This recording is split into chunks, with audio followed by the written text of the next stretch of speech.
I am.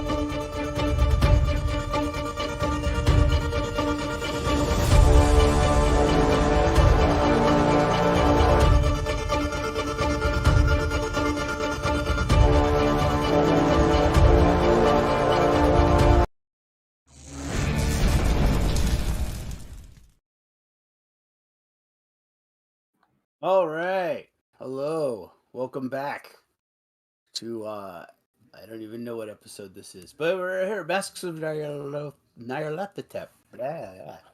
Um great. So when we last left, there had been a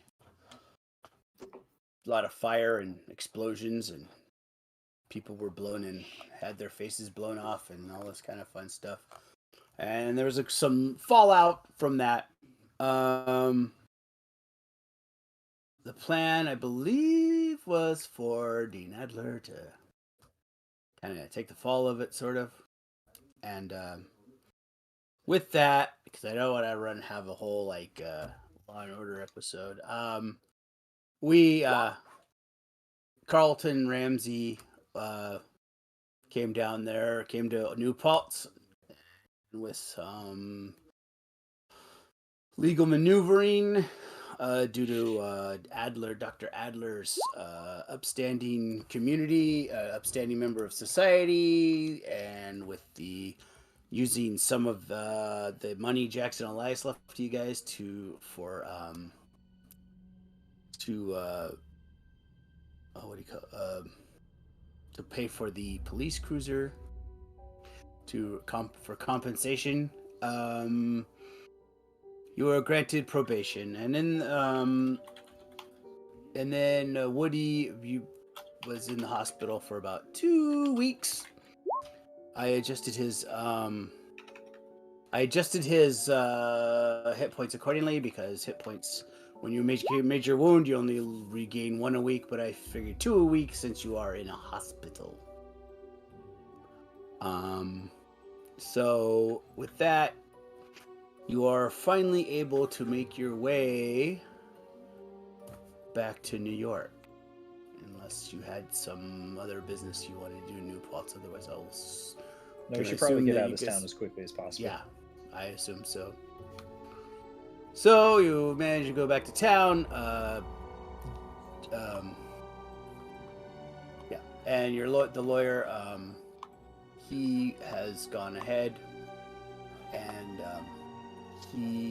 Carlton Ramsey went ahead, and when you get there, he is actually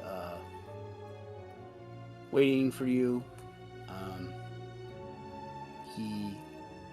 You also see a stern-looking fellow with a big trench coat and a fedora. It's now early February. Okay. The exact date is not important right now. Okay, so also Carlton has been able to facilitate the supervising the rebuilding of the townhome. Looks pretty much good as new. Got some new furniture. Sanded off all the burn marks and, revarnished the wood floors, and pretty much looks the same it was before rampaging fiery monster was messed up, destroyed most of your house. So you are now back at... Let's go ahead and put yourselves... right here. So you're now back at the townhome. What would you guys like to do? What is your plan of action now? I can't see anything. Oh, what? Yeah, it's all like khaki. Huh? Very gross. It's all like fleshy tan. What? Yeah. You guys not. Oh, maybe because your characters aren't on there. I mean, okay. Refresh. I refreshed my screen and I'm on the map of Manhattan. Okay, that was weird. There we go. Yeah, that is weird. Oh well, all the new awesome fleshy screen update from Roll20. There's the map. For the 2 weeks that I was recovering and Yes. the 2 weeks that everyone else was, not recovering. Yes. Would it be possible to have been like reading books or anything like that? You were pretty much, not for you so much because you were pretty much on morphine. You were stoned most of the time. Okay. I would know. Oh, and then also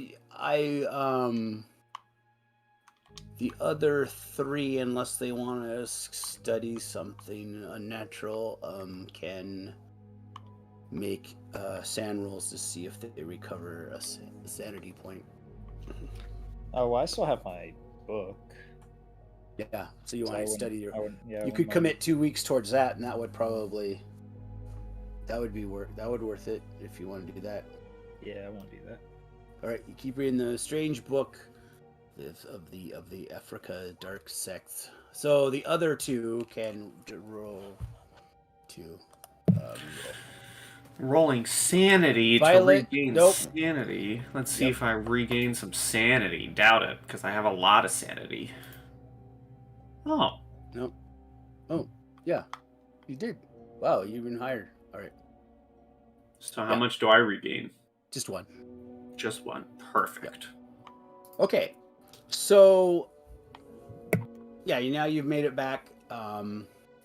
You have about 2 more weeks of study for that book. And you'll get a bonus to your Cthulhu mythos. And you can also use it as a reference where you can access it, like can use it to reference. Although it's because it's such a specific dealing with just the bloody tongue, but there might be some peripheral information about other things out there. All right. So yeah, you're back at the town hall. Carlton Ramsey goes, "Oh, all right, Edgar. Thank you for. This is Edgar. Hi. I got him out of jail a few times, so he owes me big time. So he's gonna sit here and guard the door. He's been guarding the place for a while, which just seems to have, so far since you've been gone, there hasn't really been too many. No one seems to have attempted to do anything. Well, that's a relief. So he'll definitely guard the place. You go back in the house. You have a new housekeeper. She only works there during the day, however, so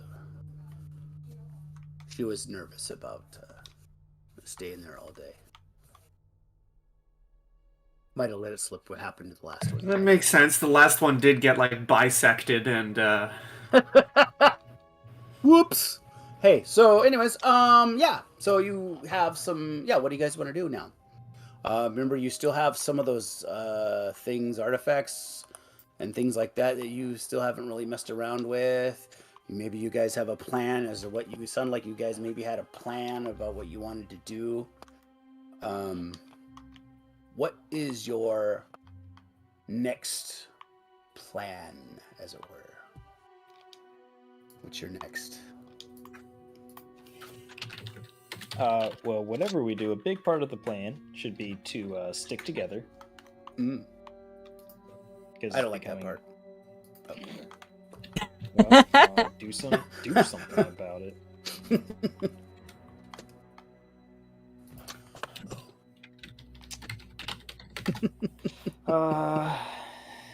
Let me look at my notes. notes.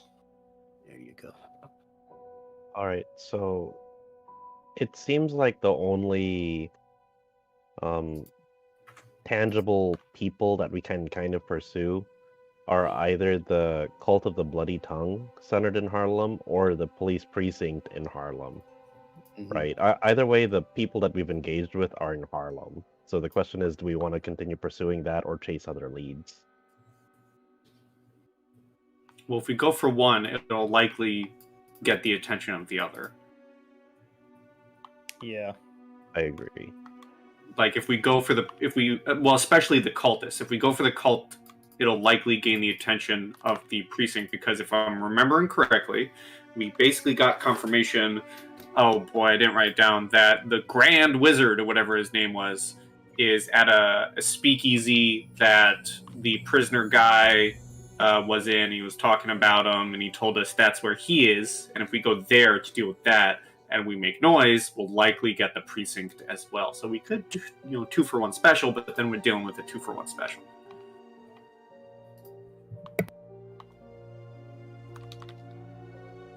That's why I was kind of thinking go somewhere else entirely to like kind of keep them on their toes of like, oh, where are they? Where are they going to go next? Make our moves not quite so predictable, you know?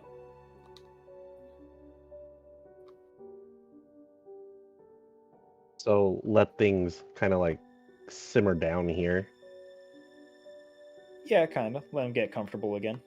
Okay. Yeah, but then we let them sit and we let them plan, and then they grow. True. And in Call of Cthulhu, I don't think you want things to grow. If I had to take a wild guess. You don't know what I meant to? Well, I have like We still I don't know have... how far this would reach, but I could tell the New York Mafia, which is huge around this time, that Mhm. there's a crew in Harlem moving in on their territory, which isn't entirely untrue. So it might not stop them, but at least they'll prevent them from spreading too far out Or how's without Tommy being feel about noticed. working with the mob? Doesn't have to I touch them. don't. And that's also, yeah. Yeah, you could do that. Yeah, outside of like recruiting the precincts from like Queens, Brooklyn, Manhattan, and the Bronx, this is like the next best thing. Could I make a roll for like in Manhattan? Do I know how active the mob is currently? Like, are they at war with each other, or is it what's going on with the mob? What would that type of roll be? You can make Like, your, you know, could I have spent some time? That's actually going back. Could I have spent some time during those 2 weeks to figure out inner workings yeah, of you things? could, yeah, you could make you could just use your education. I would allow you just roll your education to see. Sure, I'll roll my education and see how that comes out. No. No, I mean you do know that as long as the booze is flowing and being transported, things seem to have not escalated into a gang war as of recently. The territories have been pretty much stabilized at this point. Not that they could go sideways again. There are the black gangs that are in Harlem that have their own territory in there, and they seem to be, as long as it sounds like as long as everybody stays where they're supposed to be.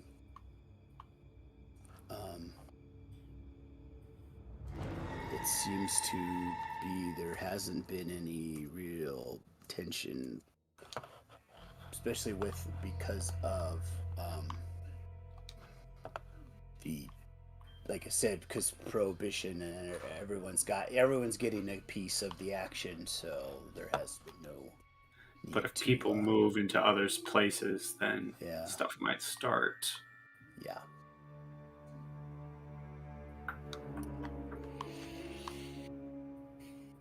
I don't know, man. Like I feel like if we ever come back to New York and we let this simmer, it's just going to be worse for us. And we already have 2 leads that point us towards this Grand Wizard dude. I feel like we need to investigate it because it ties in with the cult and everything we know. Mhm.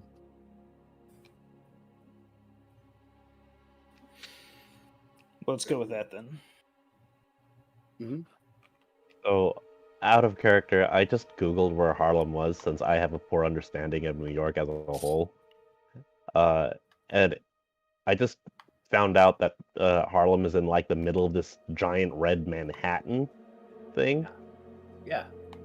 You don't know Okay. Manhattan? No, I don't live there, man. But that helps put things into perspective. I mean, that seems like it would be at the center of mafia territory. Fun fact, I don't know. I mean, I know there's a lot of. I'm sure there was a lot in Manhattan during the time, but a lot, to my knowledge, living here, a lot of mafia activity up until even like 2005 took place in Queens. Yeah. How That's a far fun from fact. this area is Queens? In real life, I'm an hour from Manhattan. In Queens is game, right here. likely an hour from Manhattan because it's, depending on where you are, because it's one of the 5 precincts. Brooklyn, Queens, the Bronx. Yeah, Harlem's like up here. Yeah, it's kind of funny they didn't put that in there. They have a separate map for it, but yeah. Oh, it's included on the map as well. That's not. Yeah. Okay. Yeah, I mean that's straight across the water. Let's see. I live somewhere. I'm about to dox myself. I live somewhere here, I think. Whoa. Okay. Yeah, I mean this is probably going to be the only time where I can even reach and touch my backstory. So these guys are just, at least if they are in Queens, that's probably where I was like drafted in. Mhm. Yeah. I mean, there's mafia everywhere. I was just saying, like, I know Yeah. from my real life knowledge that a good chunk of it took place in Queens, and up until like even like modern day. Well, and then Ooh. you speak Mandarin, right? Yeah. Yeah, Chinatown is in Oh, actually, it's Oh, wow. It is right kind of in here. Lower Manhattan. Okay, so it's Little likely that's Yeah. where I would have been pulled in. Yeah. Little Italy is also down there. You Which might, makes sense. yeah. I mean, you could use your contacts. I mean, what do you guys want to do? I am of the personal opinion that we have so many leads going towards this one dude from, the cultists, and when we went to the prison, that we should go to Harlem and investigate that speakeasy. At Mabel's. Yeah. Because that's where, I'm sure it's not the Grand Wizard, but I feel like it's the Grand Wizard. I feel like that's where the Grand Wizard is and where we'll learn more.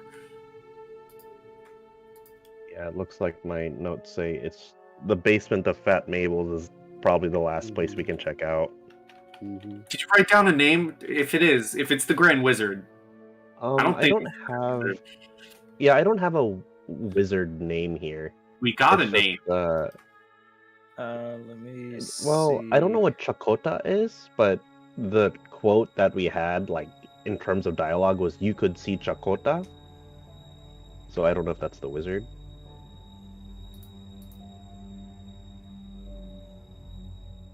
Is it Madari? Yeah. Is he the Grand Wizard? I'm just gonna start calling him Yes. the Grand Wizard because I've Okay. already bought into it. I've already bought myself into it. So All right. from here on out, when I say Grand Wizard, I'm talking It's about Madari. Madari. Okay. Master Madari. GW. Master, yeah, the Grand Wizard, the Grand Master.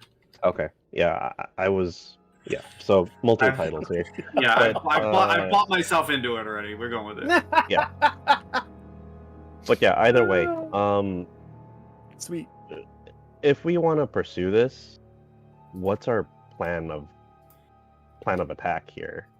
Like, do we want to risk going undercover and then being exposed? Do we? Oh, you know what? Here's a question. Does, and maybe you could use your resources, Mr. Half a Face.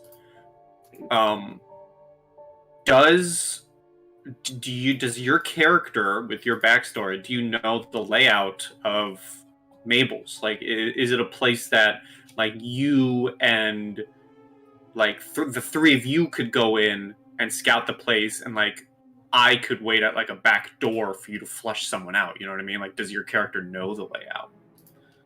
Ooh, that's a good question. It's not entirely out there, I think. What do you think, storyteller? I mean, that's viable. Okay. If you want to do it, you could. Yeah, you could. You could do that.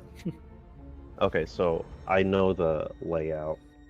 And if we want to flush someone out, how feasible would it be if I could say, hey, Bonanno family, they're moving in on your turf and they're distributing a new drug named Changa. They're edging you out of the communities here.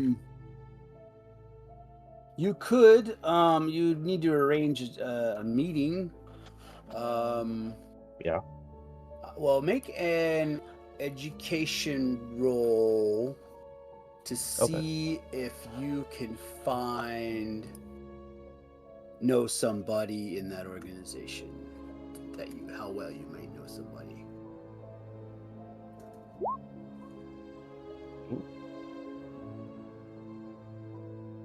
Whoops.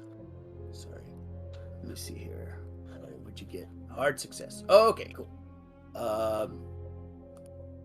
One moment. Let me find my. Shoot. Okay, so you do know a guy. You got a hard success, so you do know a guy directly that you've actually interacted with before. A mobster.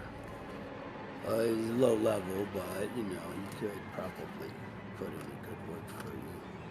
Giuseppe.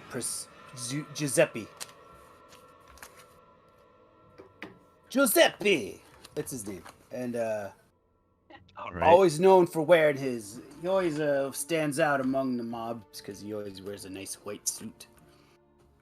As you do. Yes, you know him for his you remember him by his prominent nose, pencil mustache, and small dark eyes. He's not afraid to. He's not afraid to use. He's fairly handy with a pistol, but his favorite mode of clarifying people's his favorite method of motivating people is to use his brass knuckles.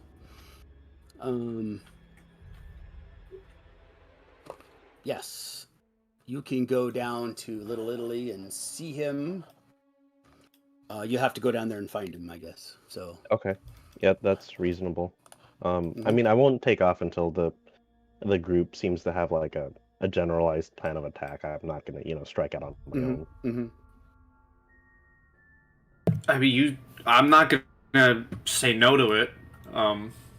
You certainly took a different route than I was thinking. I was thinking by flush someone out, as in like you three go into this place because at least two of you, are quote unquote criminals, and you could say the lingo and talk the talk and ruffle some feathers while I wait at the back door with the shotgun.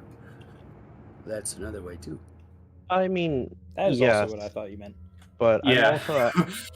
I'm also at half health, and I recall that like we went to a voodoo shop recently in Harlem, and some dude recognized us. Like, some dude saw our faces and left.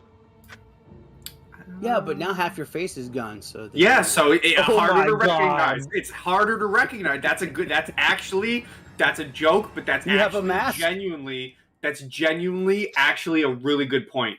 It would be harder to recognize you because you are missing part of your face. That was a very funny joke, but that's actually a really good point, though. I agree. That's a good, compelling argument.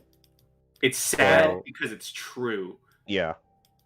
Well, So, Giuseppe's there. You could, like I said, you could ask him. all right. And do going whatever you want through, going through our items, you could always throw on that African mask that we have. Yeah. I have That's a bad cute. feeling about that mask. Really that blend What? in. That's some I people. don't even know what you guys are talking about. Really blend in. It's Also, fine. Did we? I don't know if it ever came up. I don't have it in my notes. I don't know if anyone else has. We have the chronometer. Yes. We should definitely find a spot to. Did we Tuck ever that figure out what those numbers meant? Because they look like coordinates. Or an IP number to some poor sucker who's currently living in New York, and we're about to dox him when we find it out. I mean, that seems like something we can tackle in parallel, no? Like, we don't We even could have go to to split up. the Library of Harlem and grab like a world map and see if it connects with coordinates, I'm good at that. and then everything's in Harlem. Oh yeah, you could go to. I mean, you also have like the big number 12 on here. You're also you're only not too far from the New York Public Library. Remember, you guys are down here.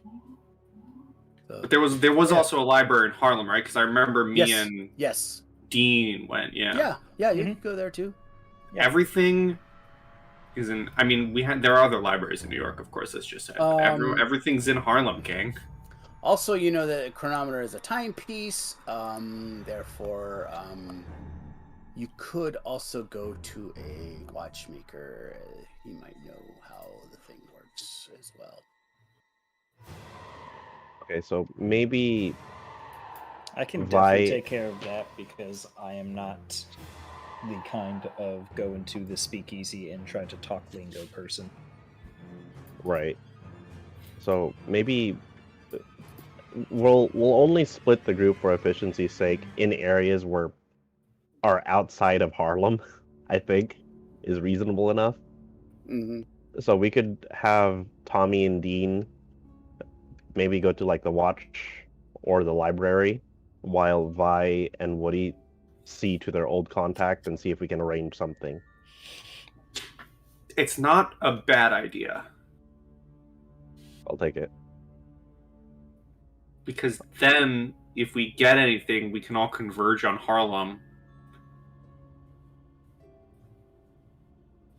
Yeah. Because that's where things are. I don't want to leave New York because that speakeasy seems very important.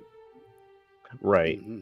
And when you say flush somebody out, would you prefer that like I flush the wizard out with the mafia's assistance probably, and you just take care of the rest? Well, originally what I meant was, you guys go into the place and you ruffle feathers, and then hopefully the guy gets, spooked, and then he runs into me, waiting for him. I'm just worried that I'm gonna get turned into meatloaf if I ruffle feathers. Well, that's why you have Vi with you. She has a baseball bat, right? You still have the bat, right? Oh yeah, definitely. I have the bat. That's why. I have bats. Plural. That's why. See, that's why if you run your mouth, you have the guard. Mm-hmm. You know what I mean? Like, I'm listen, Woody. Okay, listen to me. We may have our differences. I may want to put you behind bars, but I care for you. I can tell. It's just that like, if you got sent into like a dark wizard's lair and you are aware that these extra dimensional creatures exist, like getting me sent in with Harley Quinn isn't the most comforting thing. Oh my god, it's Two-Face, Harley Quinn, we have fucking Professor Pig, and I'm Jim Gordon. What are you doing with these people, Jim Gordon? I don't know. Also, but Dean, do you fancy yourself Professor Pig or the bald scientist? Probably bald scientist because I'm not a serial killer. It's fair. Are you talking about like Professor Arkham? Oh god, what's his or name? Freeze? Oh, you mean Hugo Strange? Yeah, Hugo Oh, Strange. Yeah, that's the one. Yeah. I'll take Hugo Strange. So we are literally a party of Batman characters, and my god, and you're going into the lair of like the Mad Hatter. Once again, 30s New York, like that's basically Gotham. So I think I'll probably walk in with some muscle, or at least try to get muscle to go there. I think that Thomas would be. This would be a rare situation, and you'd probably get a very, very stern talking to from him. But this would be a time where he would agree to working with the mafia to deal with these bastards because they came after his family. Yeah, understood. Sorry, you gonna go get Giuseppe then? Yeah. So, are we of the agreement that if Giuseppe agrees to help and sets a time to go to Fat Mabel's with Muscle, that we're just gonna meet that time? We'll just meet you at the library or whatever. I'm in agreement, and then what the backup is just what I've been saying. Do we want another backup? I mean, that's all we've got. Do we? Yeah. Well, I mean, I'm throwing it to you guys. I feel like if we need a third backup, we're gonna be making new characters anyway. So. if you guys want a plan C, so plan A, me and Thomas and Dean will either go to a watchmaker or the library and figure out the chronometer, while Woody and Vi go meet Giuseppe Italiano and try and get the mafia. Does that sound like a plan, people? I agree. Sounds like a plan, Stan. I am on board until someone gets shot in the face. Well, that's... What if it's the wizard? Well, listen, man. Maybe the wizard was the friends we made along the way, okay? Yeah. Kai's just looking to make another crit shot. That's his goal right now. He's just like, if I don't get to shoot somebody, then I'm just really not playing this game well. One of these days, I'm gonna shoot someone, and when I roll for levels, I will fail, and I will be able to be a god with handguns. Thomas is like Victor Sass. Just every time he gets a heart. Oh my god, yes! 100%. I'm carving it into the handle.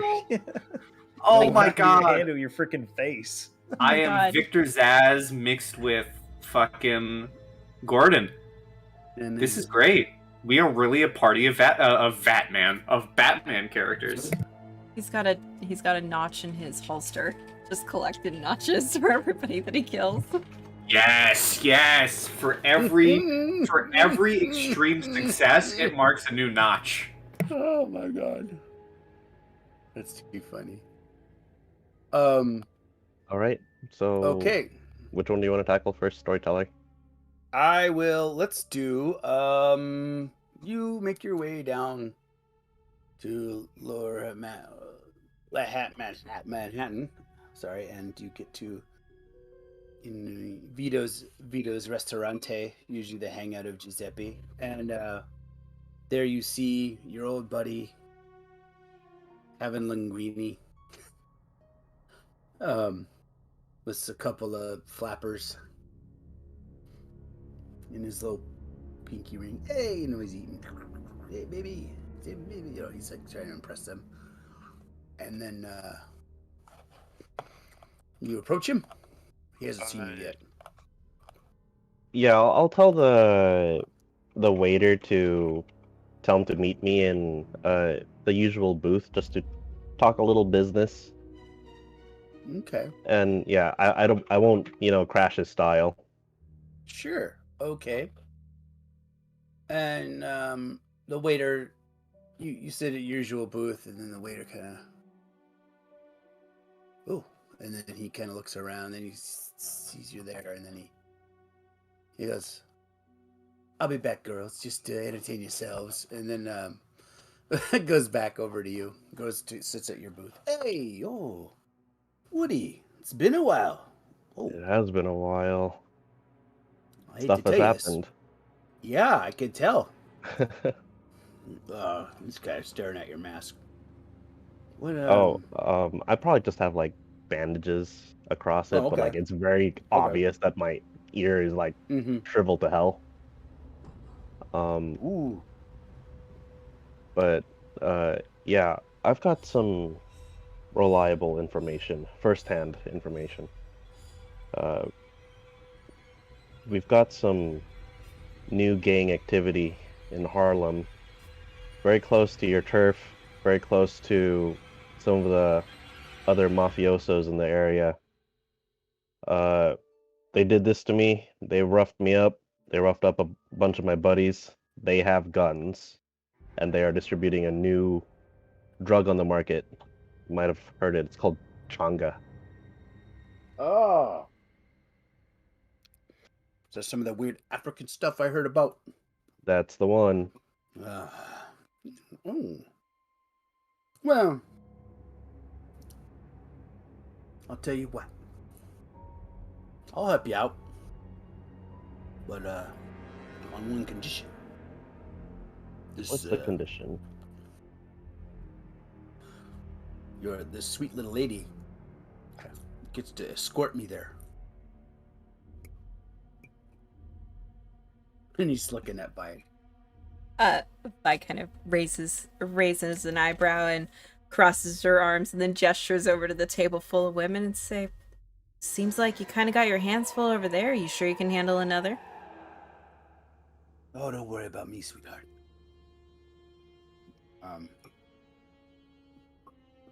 He tries to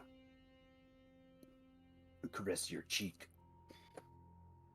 I very like slowly push it away and I kind of lean up against Woody and I'm like, I am spoken for. Sorry.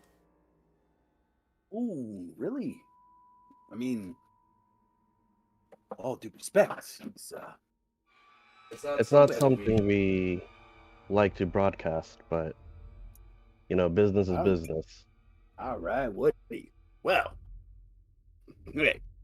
Anybody who tries to burn half of my oops, sorry, my cat just fell in. Anybody who tries to burn my friend's face off, it's an enemy of mine. So what do All we do? right. What's the plan? I've got an address. It's this Fat Mabel's in Harlem. Their head honcho's supposed to be there. A wizard, they call him. Mm. Yeah, I heard of We're that place. hoping, yeah, we're hoping that we can knock some sense into him. Maybe teach this head honcho a lesson and get the rest of the gang into line, so to speak. Well, you better tread lightly, my friend. Rumor has it they pay really well for protection from the cops. True. They do have the Harlem precinct in their pocket, but they don't know we're coming.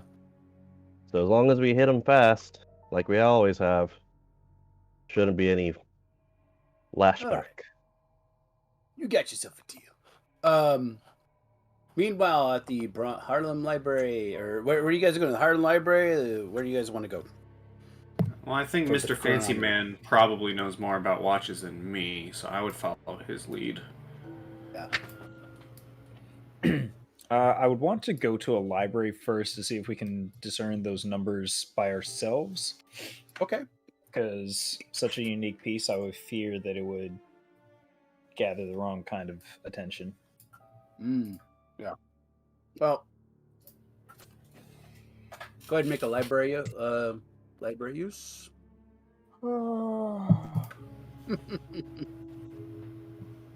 I will spend that luck. Oh man. Yeah, spend that luck. Oh my god. I would, but you're definitely better than me. Okay. You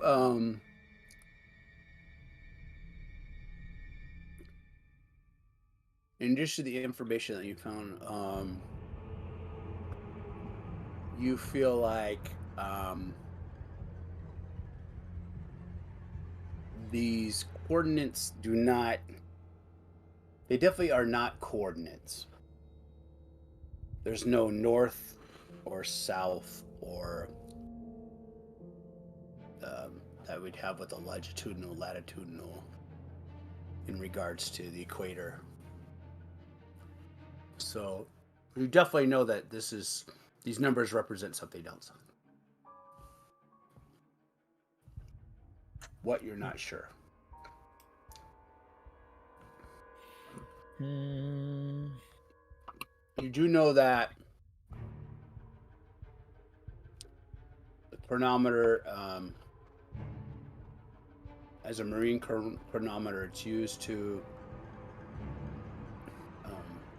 determine latitude and longitude in the sea. It's a precision timepiece that determines the position by celestial navigation.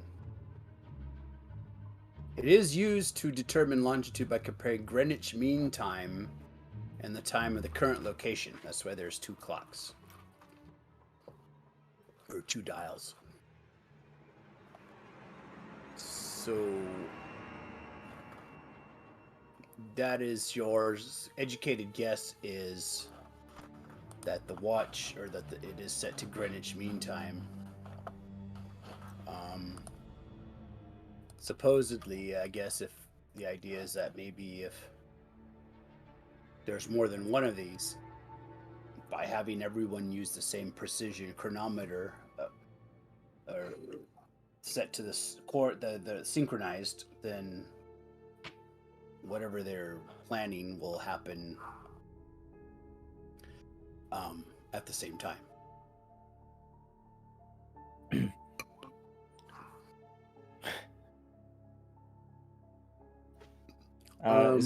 Is there any kind of like branding on it? Mm-hmm. It is a I forgot to put the company name on it. Braquet and Fils, which is a French watchmaker.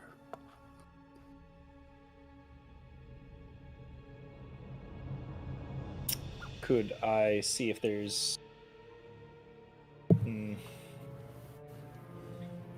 Could I see if there's anyone locally that would sell or work on them? Oh yeah, you have your own. You have a watch, so you've went to. There's a guy you know who is a watchmaker. Or he may know Braquet and. Let me find him. His name is.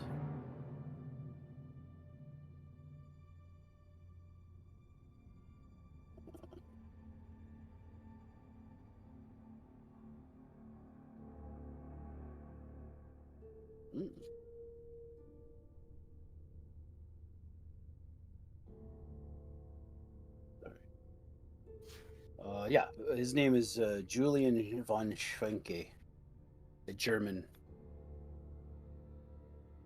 watchmaker,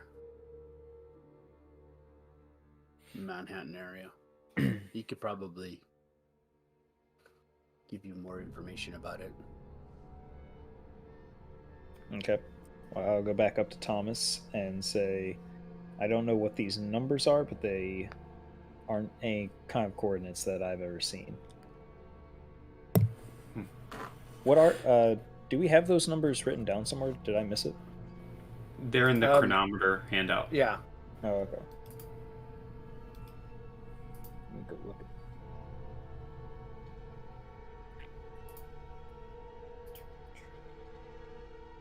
there it is.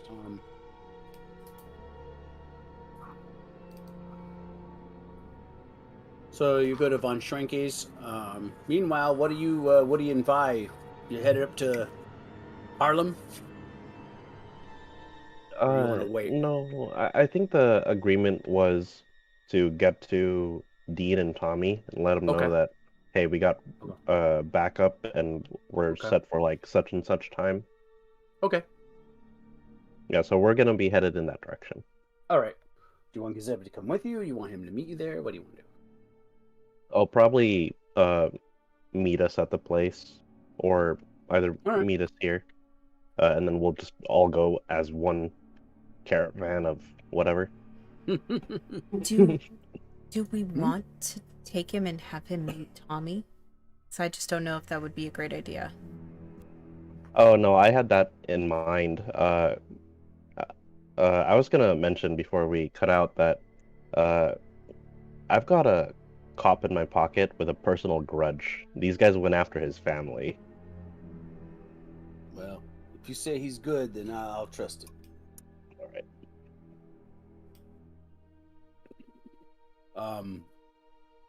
So with that, um,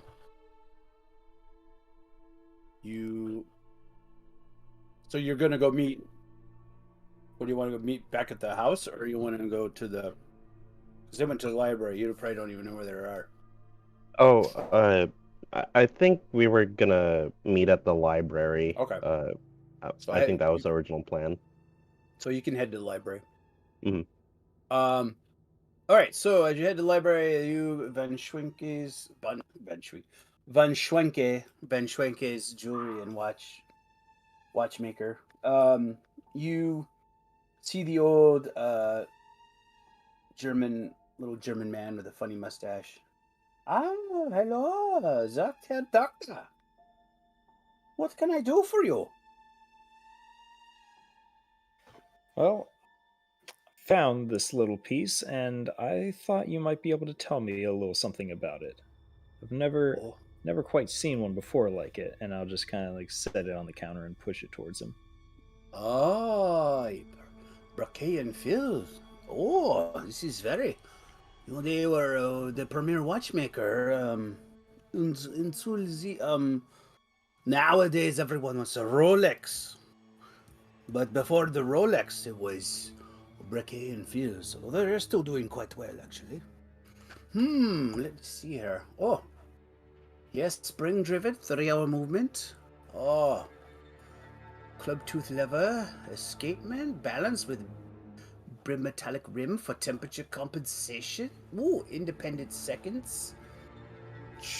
Recording minutes and seconds on the right hand dials. Oh, yes. Up and down aisles to indicate running time. Yes, this is here. It's on the gimbals. You see how it moves.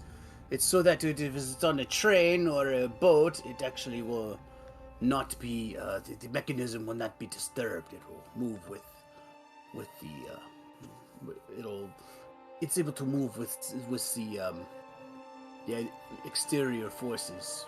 It will stay steady while the rest of the box moves. Very Yes. interesting. Oh, no, you seem to be missing the key for it though, but that's okay. I'm sorry, key? Oh, you'll see here it is actually has a keyhole, so you can lock it if you wanted to. But oh well. Do you think you can unlock it? No, it isn't locked. It's just you can't lock it. It didn't come. Does that Hey guys, disturb? did we ever open this? It has a keyhole, but there's no key found in it. Yeah, you guys post around with it. Yes. Ah, yes. Does it disturb the mechanism of the device itself, or is it purely just the box? The box itself is actually it's just to secure it. You know, should you want to shut it. Well. Must be a very important event. Look at this. Oh, that's quite a ways away. As he's looking at the numbers. What do you mean? This time is this when it's what is going to happen? See here, 6. Okay, so 6:36. So at 6:36 Greenwich time, January 14th, 1926. That's a little over. That's almost a year away.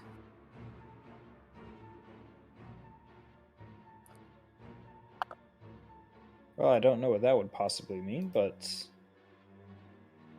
how this is that precise? Oh, yeah. How many what? how many of these would exist? Is this a typical device? Is this Oh, particular? no. Not so much these days. Certainly not one of this quality. This was a fairly recently made, probably in the last, I don't know, 7 to 10 years, I suppose. Someone had to be very, very expensive taste to build this. After all, nowadays they just want these wristwatches. But, no, this is a luxury item. Someone with a lot of money would have had to make these. If they had made more of them, well, they must be really, really rich. Is there anyone that you know in the business that would sell something like this?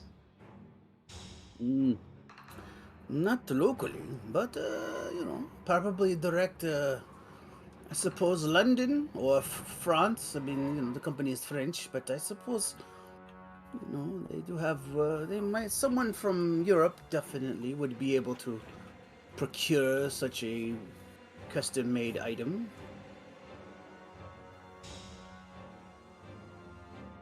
I see. I'll look at Thomas and what do you think? I think I could reach out to someone that I may know who may have some more possible information. It may take some time to reach out to them, because the last time I went there, and you'd kind of whisper it, I was fucking teleported. I'll nod understandingly.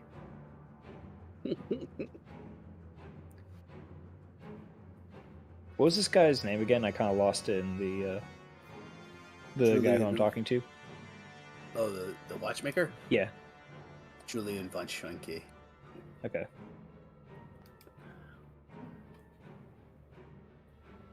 I kind of pull the box away. I was like, this is all very helpful. I'm gonna have to try to reach out to one of those shops and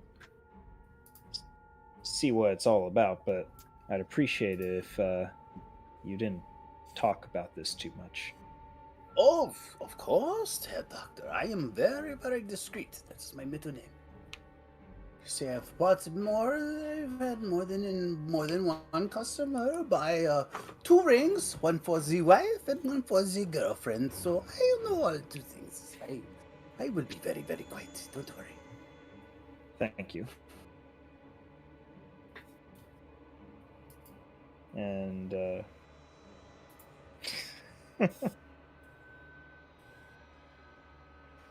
yeah, I have nothing else to ask him. Okay. Yeah, neither do I. As we're actually walking out, I'll tell Woody this No. is definitely something that Woody I or think. Thomas? Oh, I'm sorry, Thomas. This is definitely an item that fits the description of, or the desires of any of the Carlyles. They would definitely be able to afford something like this. Yeah, that does make sense. I could see about writing a letter to someone I know who dabbles, is probably the right word, in supernatural things and may know something. Are we all on the same page of the eclipse? Like our characters? Like the believe so. eclipse being the turning point of it all, and I agree, they're yeah. trying to activate the eclipse. Yeah. The same eclipse that we saw in a background episode. Yeah, I think we're on the same I page about that. think so, which is why I know Thomas at least would want to reach out to, I think her name was Andrea Casanova, and ask her about it. You want to call or go? I was going to write a letter while we dealt with Harlem. Oh, that works. Okay. Considering last time, as I said, I was kind of just teleported randomly to Massachusetts. That's not too far. That happens. Yeah, you guys ever just walk down the streets of Manhattan and suddenly you're teleported to Massachusetts? It happens all the time. It's a New York daily. If you don't get sent to Massachusetts randomly while you're here, you're missing out, man. It's a cross street. I mean, come on. You take a right, you're in Queens. Take a left, you're in Massachusetts. Like, duh. Exactly. It always happens, man. Oh.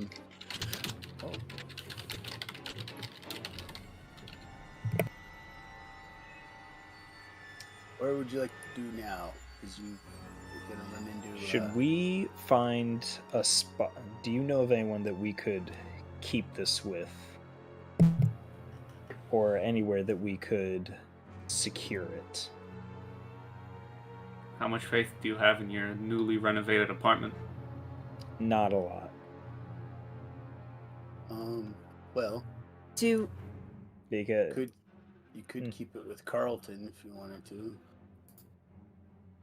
Do I know of any, do I have any speakeasy connections here in the area? Maybe. Yeah. Go ahead and make a. Didn't you go to a speakeasy before? No. No, I was trying to figure out if the lighter pack that we found was actually from a speakeasy in New York, and we found out it was in China. Oh yeah. Yeah. Okay, never mind. Yeah. Okay. Yeah. You knew a guy, a bootlegger, has a speakeasy in out in Brooklyn, on the other side where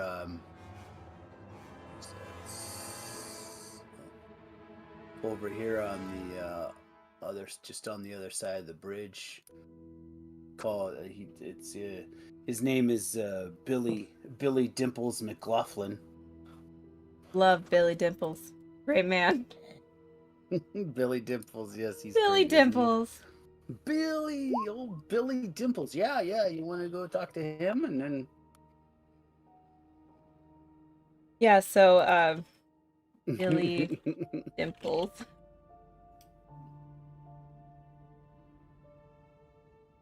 I totally butchered spelling, but that's fine.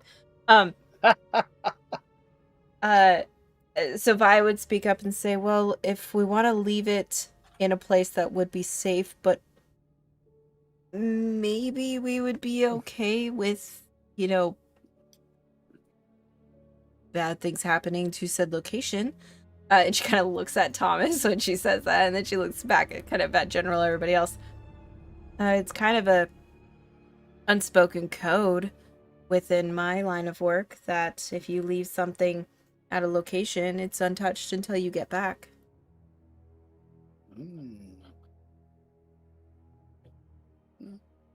do you think it's any safer there than it is with us? Or should we just hang on to it? I mean, if we can't put it in a safe. I just saw what you said. Yeah. I'd imagine I have one of those small ones, but I don't think anything in my little townhome would be secure enough that they couldn't break into or just take with them. Well, you could put it in a safe deposit box. Yeah, I mean, we could give it to our lawyer. Yeah. I don't want anything bad to happen to him, though. I could also call. I forget his that's- name, but I can call fucking Smitty or whatever his name was, who was back in New Paltz, and I can give it to the PD to watch over it. And what are they going to know about it? And if anyone attacks the PD, well, then they're kind of fucked. Mm-hmm. That's true. If you trust them. That'd probably be the best. I do trust them, other than that one bastard. The others are pretty upstanding. The How other would you? How are you gonna give it? Are you gonna deliver it, or you want to send it, or? I could always deliver it if he didn't drive me to New York. Mm-hmm. That is. Could always go and deliver it and say, hey, I'm stuffing this in my locker. Or I can just put it in my locker, and then if people attack the precinct, suddenly they have a precinct full of cops to deal with. So that's also assuming that there's no crooked cops. So piggybacking off of that, speakeasies are traditionally neutral territory. You go in and you mess with a speakeasy, you mess with every single member of a mob that uses that place as a safe haven and a neutral ground. It is very, very detrimental to your health to cause an issue at a speakeasy. Right, that's assuming none of them are crooked and are out for a quick buck. They're all crooked and out for a quick buck. And there you go. I trust my precinct more than I trust the speakeasy. I've already met one of your precinct buddies that are bad, Thomas. It's kind of hard to work with don't one that are worry. supposed to be loyal when I know Yeah. everybody's bad somewhere else. He got reprimanded, and surprisingly, he's apologetic. Yeah, but he's still alive. And he deserves to be alive. I gave him a chance. He gave up the people. It's not his fault. I don't blame him. Shotgun to the face tends to make people pee their pants and beg forgiveness. Safety deposit boxes were invented in 1886. They were definitely around by this time. Yeah, it'd be in a vault somewhere, right? Yeah. Someone with a Yes. high credit rating probably would be able to go to a really nice, secure bank. A doctor, maybe. Maybe. I mean, I think I'd feel better if it was in a bank, but I would feel even more secure about it if our lawyer friend wasn't involved with it. The last thing that we need is a lawyer dead. Is a lawyer alive, just like a doctor alive, or a Yeah, police officer and- alive, or I need him for stuff. What if we We- just smash it or throw it in the Hudson? And they can't do shit. I also support this decision. I think keeping it going is a good idea. What I think is a better plan is to set it off by an hour on the time frame of the area. The only way that they're going to be able to know that it's wrong or off is if they reach out to that time zone itself and try to figure it out. But if we end up picking it back up, we know that we at least have an hour more, or we know that it's going to be an hour later on that clock. But I that got can it. really throw people off. Well, if they rely I on got it. this, I have the solution. We take it apart and we split the pieces between the 3 different places. And we'll keep a piece with the group as well. That is wild, and I like it. I agree. alright, so one part at the precinct, one part in a safety deposit box, one part at a speakeasy. There's a lot of parts to this. How many do you want to throw in the Hudson? Well, Also,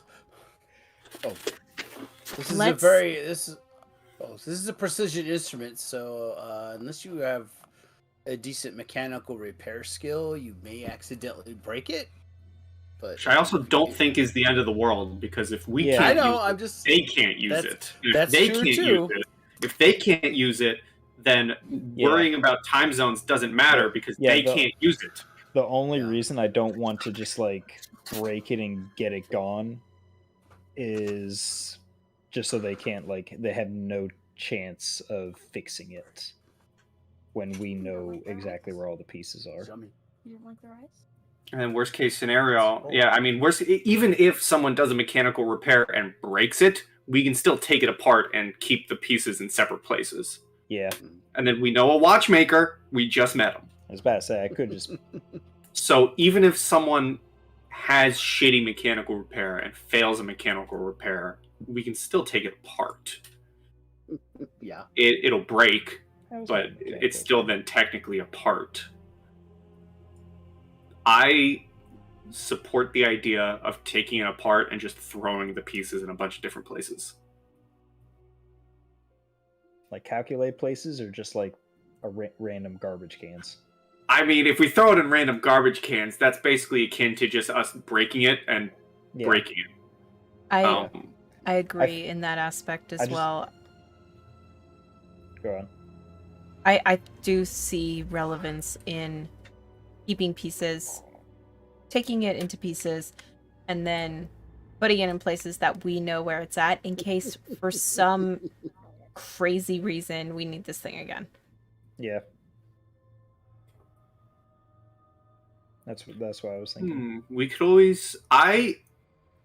It was a joke, but I oddly support taking at least like one of the biggest pieces, like the clock piece, throwing it in a bag, and like the mafia like to do, tying a cinder block to it and chucking it into like the middle of the Hudson. Like because then we can mark the location on like a map of New York, and one of us could go diving for it. It's because it'll stay there because of the cinder block. I like the idea of throwing at least a single piece into the Hudson because then we'll know where it is, and they won't because it's in the Hudson. If we need to rebuild it, we'll waterlog it and it will actually get hurt and damaged. This is true. Yeah, we get a nice Plus enough 30s bag. medicine. I don't think 30s medicine is good enough for the Hudson. It's kind of grody. The Hudson has gotten better in years. That is true. But probably not this time in history. Probably on fire. Spontaneously combusts from time to time. I think splitting it between the 4 locations will be plenty good. Alright. And like anything beyond that, like the plot was just meant to be. Because it's gonna be a lot of pieces. Like we're not just gonna be able to split it up into 4 pieces like the Infinity Stones. Yeah.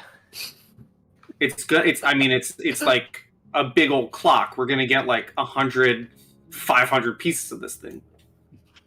I mean, we don't have to break it down to every little bit. But we could. So are we?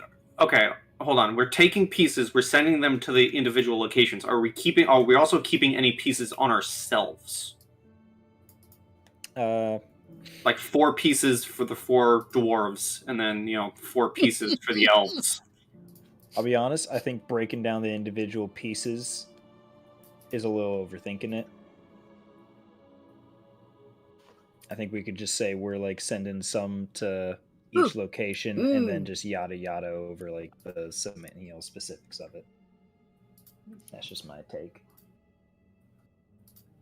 I do think that would be sufficient because, let's say, a couple of weeks down the road, one of us blows themselves up again, and the piece gets damaged.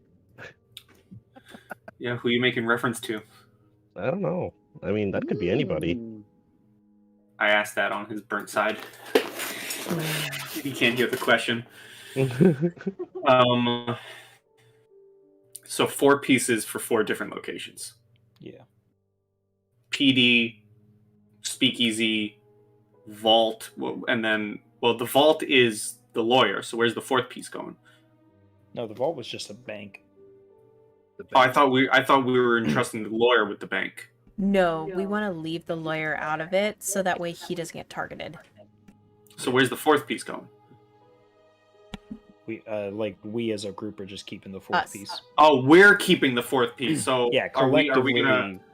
Are we gonna hot swap the 4th piece like every day? It changes shifts.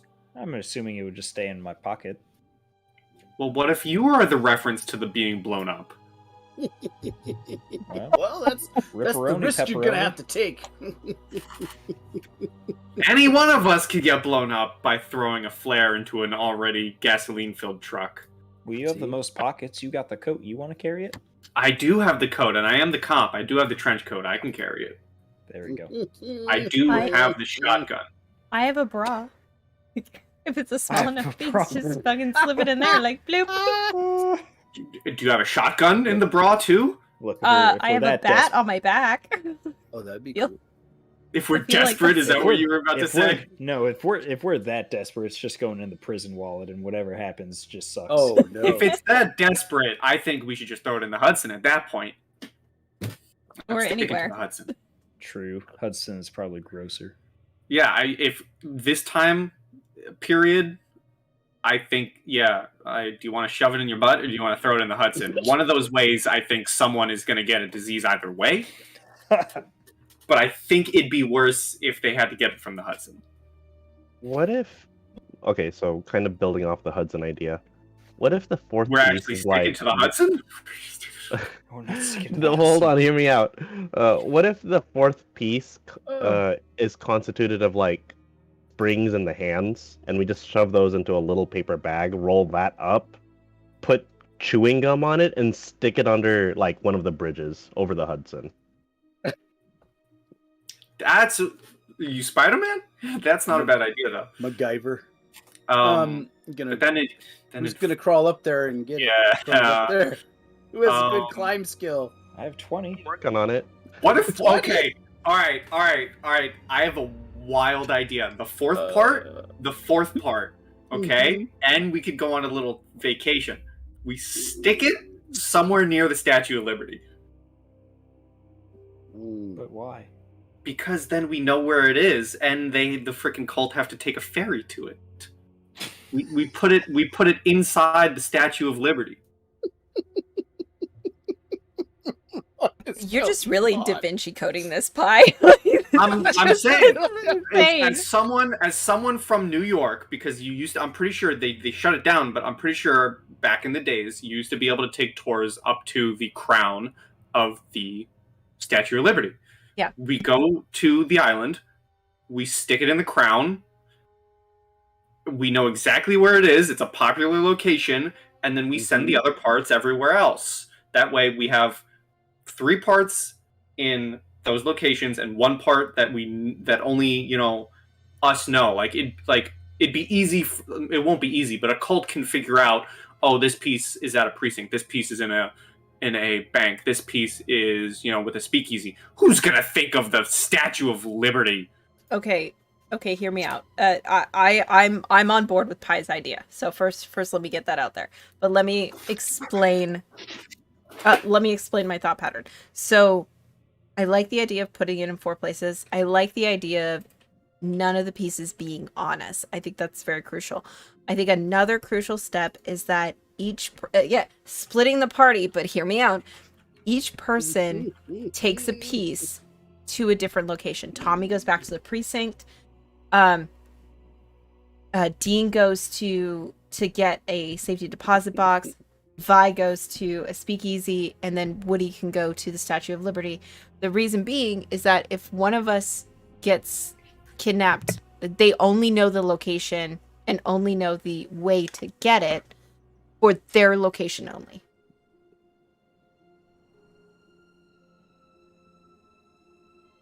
And if we die, I mean, is it no harm, no foul? Because then nobody knows where it is? To be fair, Woody, I think you're kind of 1 step close. So, that's no what offense. I'm saying. Like, I've stepped closer to death than anyone here. I But just also, don't want you guys to be, left hanging if I get blown up and get left hanging all over the place. Also, though, all of us Woody. have kind of been beat to shit. So it wouldn't be Woody, the first of all, we're not going to let you die. That's just not even a question. You can't do stupid shit like that anymore. You've done enough stupid shit in your life. It's time to cut back on the stupid shit, okay? The second of all, if one of us only knows where something is, and that person maybe dies, it doesn't hurt us as a group to not know where it is, because all that's going to do is cause issue for these guys that are after us / after this piece. So really, all in all, it doesn't really hurt us as much as I think that all of us knowing the locations would. And also think of it like this, Woody. If you do die, at least you'll be able to see. At least you'll know liberty and freedom before you go. There you go.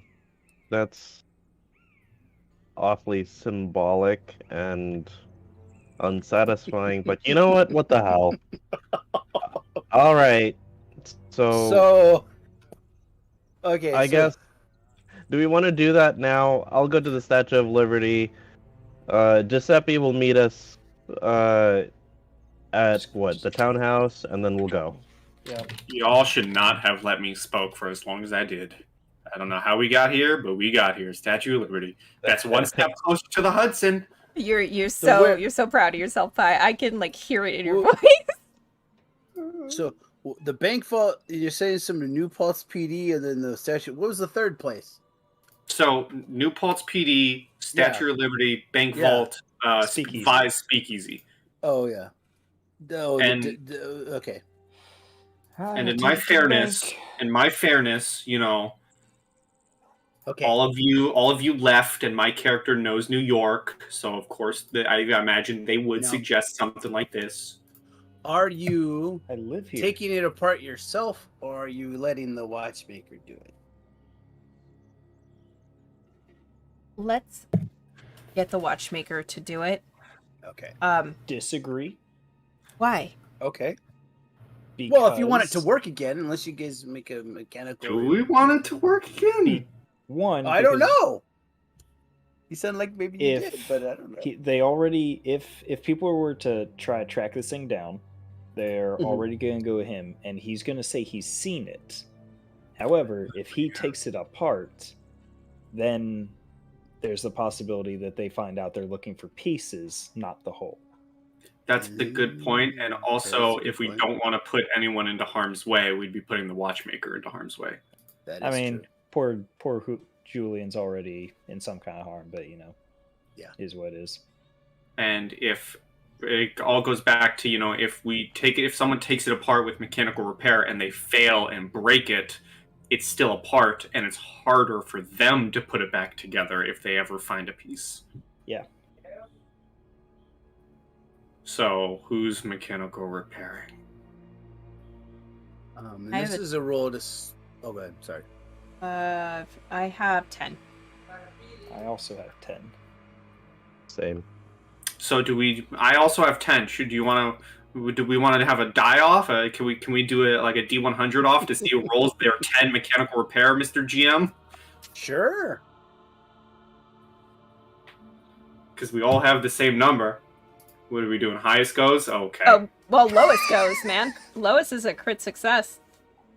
That is true. Let's go, Woody. Woody? 69. Nice. I feel like, okay, no, I feel like Woody should go. Yeah, Woody's got to Should go. do it. I My vote. will concede to He's Woody been chosen. for He's been rolling that number. Chosen. If you succeed at this, Chosen one. it's all come together. Yeah. No! Damn. Well, Can Send some can luck, he have bro. a bonus die, because we're all obviously trying to help with this. We may be getting in the way collectively, but we all are trying to help with this. Can he have a go ahead and bonus click die? on the- Just yeah, one. Go ahead and click on the bonus penalty die button there. To be fair, it probably should have been me because I probably had the steadiest hands. Good That's point. true.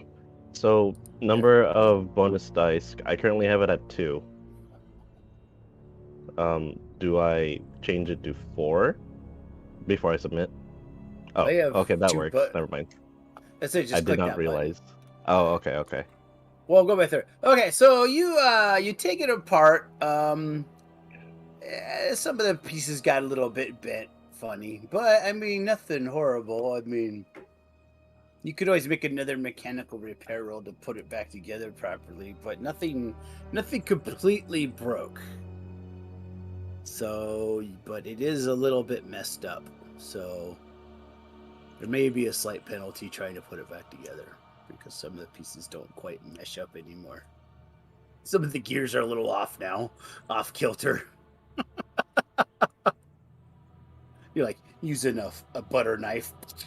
Oh, well, there we go. Yep. You can go to the post office and send that off to New Paltz PD.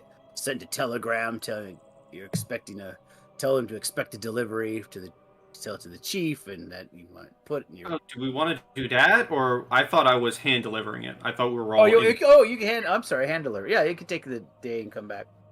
Also, this is good because something I forgot to mention to Woody. Now that you are above half of your hit points, you now are not majorly wounded, so you'll heal 1 hit point a day. So you could do this because this will basically take a whole day, and then I'll give you another hit point. Okay.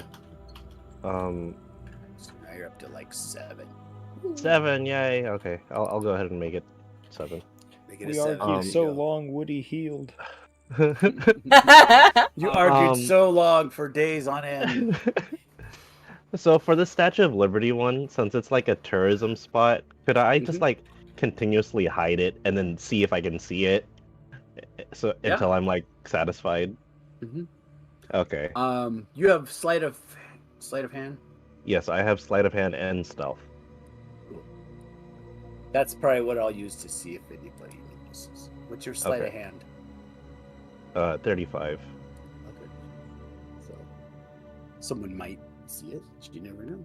I guess you'll have to find out when you try to go back and get it. Okay. But I see. You think you've got it in a good spot. Okay. It looks good. I'm not gonna make you have to roll for it. Okay. Okay, so that takes, a day of traveling on ferries and driving and whatever else, and now you have all gotten your things together. Woody's had another nice night, so he's good. So now it's another day. What do you guys want to do?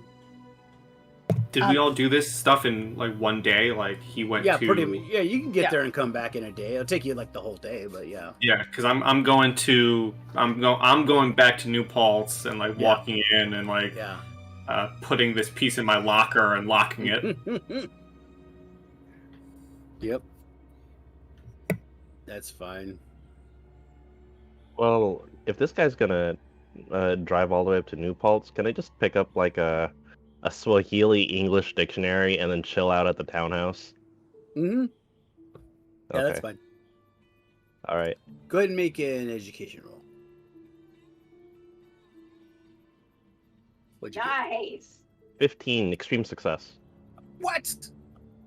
Shut your mouth. All right. You now speak Pig Latin. I picked up the wrong book, damn it! But whatever. I learned a new language. All right. Go ahead and give yourself. I'll let you have 5% Swahili. Yay. You can put it under other languages. All right, done. Good for you. Good for me. Yeah. You always bring it, and then like, oh, what did you say? Look through your book. I think he's asking where the restroom is. Alrighty. So what's the plan? You've taken apart the chronometer. You still have that cool mask hanging out. Let us divide the mask into 4. I'm just kidding. Let's throw that into the Hudson. You watch Dean take Thomas's shotgun and just put it in his mouth. Has anyone looked at the mask? I think we've all looked at it, but we haven't put it on. I technically, I was here because I was part of the session, but Thomas is so blind to any of these items because he got teleported back to New York and then shot someone who was trying to gut Woody and then then you guys collected these items. Just yeah. So like, you actually the face is in the bottom part, like where the all that stuff's hanging down the straw. It actually is like more like a hat with, and then like the neck is actually where the person's head is when they wear it. And there's four faces. Each each face has the four faces: the old man, the tree goat, the sleeping eye, and the shining orbs. Okay, so the last one is just Pennywise's deadlights. And then you look underneath the grass. There's woven reeds. And there are holes for the wearer's eyes, mouth, and nose. So lion's claws. Oh yeah, you stole his lion's claws too. That's really pissed him off too. So Vi would speak up as we're all hanging out and looking at this and say, I think that visiting the sister again would be a good idea. We have it on good terms that her brother is still indeed alive. I think she deserves to know that. And she's funded expeditions before to try to go find her brother, and I don't particularly want to pester her for something like that. But what I do want to try to pester her for is if she has any sort of gift that she was given from the tribe that helped her find the bodies and everything, that shows that she has a good relation with them. If we can convince her to let us use that when we do go to Africa, which I'm kind of feeling like we're going to, we can show that as a sign of good faith, and maybe, just maybe, we can have a little bit of an easier time trying to get through things. Well, before we do that, why don't we tackle Harlem? We've already set a plan in work. Yeah. I'm not opposed to that, but I do think we need to prioritize that. I think we should prioritize Harlem. If we've already started something, if that's, we should. Well, when's this supposed to go down? I think you want it to. Yeah, it wasn't specified. It's just like whenever we're good to go, just for the sake of the story, we're good to go. Yeah, I think we're here in Manhattan. We should go. Like, we can talk about expeditions later. We can only find a grand wizard possibly this one time if we have the mob helping us. I want everyone make an intelligence roll. Just straight intelligence, huh? Yep. Okay. Wow. Jesus. I thought you were supposed to be the smart one, right? Yeah. Oh my god, 97. That's funny. Dean, Okay. oh, rough fail, man. Well, see, Dean doesn't really pay attention to the he doesn't really pay attention to the news. But then you, as you kind of were discussing this over breakfast the next day, you do see in the paper, the social column. Tommy sees in the social column, Carlisle heiress goes west. It says, ooh. It looks like the young Miss Carlisle is going to the sunny shores of Los Angeles. Perhaps a wealthy suitor, maybe one of the Hearst family, is there to try to woo her. Although sources say there was a rather handsome doctor that visited her recently. A young medical doctor from Manhattan. Perhaps this is a love triangle. So, that's cheating. So yeah, I toss the paper down and I say, I think we may have missed your lead. And then I kind of toss it towards Dean and I say, so have you tried staying out of the news lately? I'll like Straight flip to the him. paper and like squint a little bit, like, Well, I suppose that beats a local doctor arrested after wrecking police cruiser. Or local criminal gets blown up. Also, That one made the front page. That was for some reason connected to the comics page. Really weird. Right next to little Abner. It's like, hey, what? Local backwoods man loses half his face. Yeah. Local still terrified. Grotesque figure Freak spotted accident. lurking the streets of Manhattan at night. Yeah. Quasimodo spotted ringing the church bells in downtown Manhattan. The Phantom of the Opera has come to life. More news at 5. Fucking Christ, dude. So are we Phantom traveling with of Quasimodo? Are we traveling with Two-Face? Are we traveling with the Phantom of the Opera? I mean, he could probably pass as Frankenstein. I kind of like the over-exaggeration of just how badly mutilated his face was, because his eyes were completely untouched.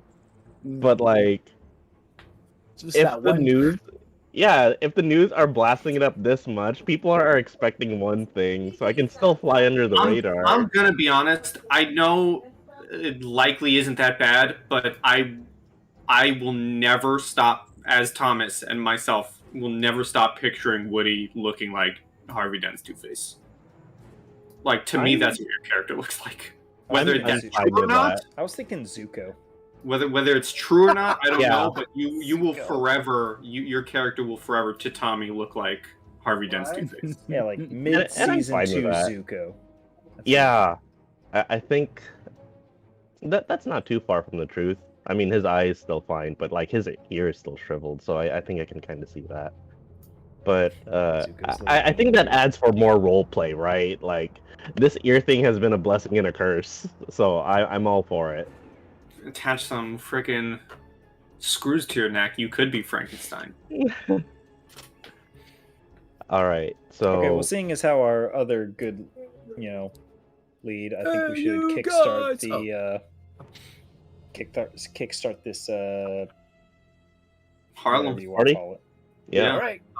During the morning, can I also write a letter to Andrea Casanova asking about the chronometer and what she might know about it? Sure. I would like to The do device that was formerly known as a chronometer. that. Yeah. Perhaps if I were to look at it. Oh, nothing. Would it be fair to say that like this was another day?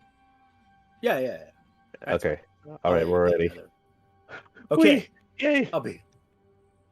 You've been just eating like bottles of like handfuls of aspirin and Nothing crazy. I can't jeopardize my health again. Vi would kill me. I think they may kill you. All right, so you guys are off to the speakeasy. Is that what we're doing? Yeah, Fat Mabel's. Yeah, Fat Mabel. Mabel's! And you're gonna take old Giuseppe. Yeah, old Giuseppe and whoever he intends to bring with him. Giuseppe. It's Giuseppe. Giuseppe brings Giuseppe. He's got an ego. Just Giuseppe. That's our only backup. It's just Just- great. Just Giuseppe is the name of an Italian sitcom. Nice. Just Giuseppe. That was a joke. Wait. Okay, there it is. What did I? Okay. Yeah. Okay. Cool. So Giuseppe, Violet, and Woody are going into the speakeasy, right? I think that's the plan. If there's Alright. if there's a back door to the place, Tommy would be there. Okay. There. Is there like an elevated position I could take near that back door? I could snipe. Son of a. Never mind. What? I don't have my gun. I don't have my rifle. Oh snap! I mean, that's probably something that Tommy could have grabbed on the way out after dropping off the thing. I mean, I made a law roll to try and get it back before, and I wasn't able to. Yeah. But that was That's still an alright, he's- active investigation. It's no longer an active investigation anymore. Would you allow him another roll? Oh yeah, could I actually? Yeah, could I, mean, that reclaim it? depends. Oh wait, no, because I played it off like it wasn't mine. Yeah. Yeah. And that depends if it's still active or not. If it's not an active scene, can I try doing another law to get it, or if it is it still active? Yeah. No, go ahead and make a law roll. See if you can be released to it. Yeah, Woody already fussed up. I'll give you a bonus since it was all kind of resolved. Sure. See if they're But it might holding be- on to it still. Yeah. They're still holding Damn on to it. it. I gave you a bonus die. Did you already put it That in? was with the bonus, yeah. Oh, wow. Okay. That's tough. All right. All right, um, handgun it is. I'll be with Thomas then. All right. Oh, did Wait, I? it's got an 8 in parentheses and then a 3 in parentheses. So It's Did it take accurate. your I put in higher? my bonus die. It's always been like that. oh, weird. What the heck? Yeah, you guys. I think you guys have been clicking on the bonus. I've been manually putting in the bonus whenever it comes up. Yeah. There's some Same. weird doohickey on that. You guys go ahead and you know what? I'm gonna take sorry, where's the thing where you can make everybody's name pictures disappear? What was that in Oh, graphics? in this, yeah, it's my settings, audio and video display, player video avatar size. Oh, there we go. Player video. All right. I'm going to put names only. Just give me some of them. All right. You are... This is the entrance to Mabel's Diner. Wow. Right there. Whoops. I moved something. Okay. Oh, wow. That whole... What the hell happened here? That's weird. Okay, yeah, something like that. Oh, that's weird. Why did that do that? Anyways, yeah, okay. So, this is the entrance to Maple's Diner. So you like drag your guy on over those, yeah, blah. What I'm saying.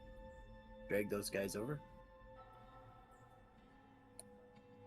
Oh wait, I'm on the wrong. There we go. Shh. On the wrong layer. Okay. And then I'll put Giuseppe. Whoops, I forgot to grab Giuseppe. Giuseppe, where are you? Oh, good lord. Giuseppe. Oh. Hey, what a dump. So you enter the, and it appears to be just a typical Greasy Spoon diner. It's, Is this patrons. Yes. sorry, I was just wondering if this was Billy's diner. Fat Mabel's. The one that Billy runs. Oh, Where no, I would no, have this left is the not. piece. No. No? Okay. No. This is Fat Mabel's. You guys were going to Fat Mabel's, right? Yeah. Yeah, I Yeah, just wanted to get my Yeah, Oh, yeah, Fat you- get my Mabel's where the places lined Grand up. Wizard is. That's You right. go along the back here, and surprisingly, there isn't just a solid wall here. It appears to be a different colored brick than the other building, either side, as if maybe it was later on after construction, fairly recently created. Can I do a spot hidden to see if there's anything out of place or like anything more out of place? You can do a spot hidden. I would love to do a spot hidden.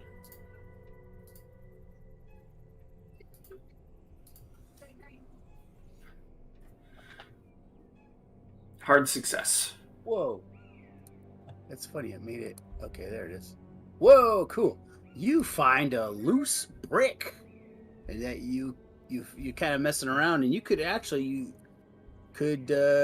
pull it open and look inside. You want? I would. Okay. Then Take I a will step let off you- to the side, just in case. It's just in case there's a barrel of a gun pointing at you. You see, there is some stairs going down. You also see that stairs going down from the level of the ground You see several empty crates and empty beer bottles and wine bottles. You also see that there is a door over here to the back of Fat Mabel's. I can make a listen roll. Sure. Let me find listen. Listen. You hear the faint sound of jazz emanating from the door. Meanwhile, there at the front, Forrest, Woody, Giuseppe, there's a sassy-looking lady at the counter. Hey, go ahead and find an open seat. I'll be there in a minute. Okay. There's a kind of a shady-looking dude back here cooking. I guess probably walking around. Can I kind of size up the restaurant, see if there's anyone suspicious? Maybe like just waiting for something to happen. Yes. Yeah, you could look around, casually look. You can make a psychology roll to see if anybody seems suspicious to you. Here we go. Wow, hard success. Man, that's good.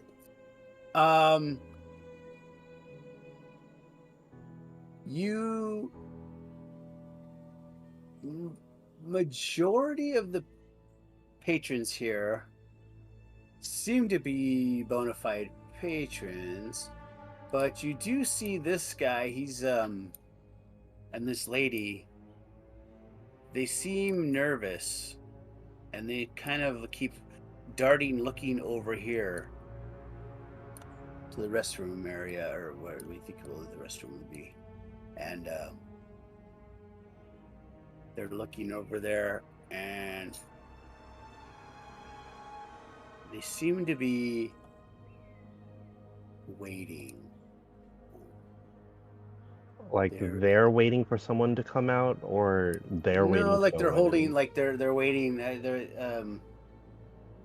No, they seem to be as maybe they're waiting for somebody. You're not sure. Okay, so that seems more interesting than sitting beside Bobby Hill over here. I think I would move to take a seat over there and wait for Mabel to come to us. Mm-hmm. And then I would let my two compatriots here know that the guys sitting behind me, they look like they're waiting for something to come out that door. Ah, yeah. Maybe so. Maybe so.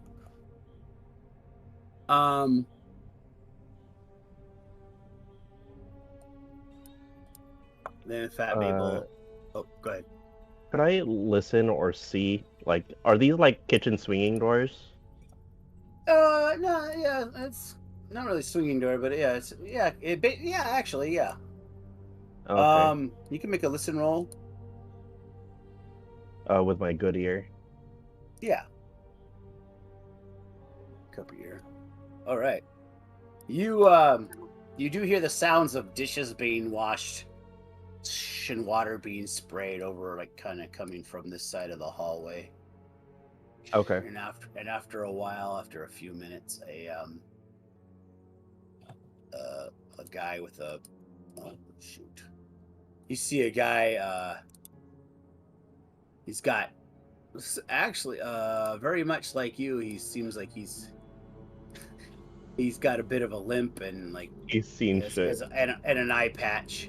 Oh He's no. kind of and he's like carrying dishes over here to stack more dishes under the counter.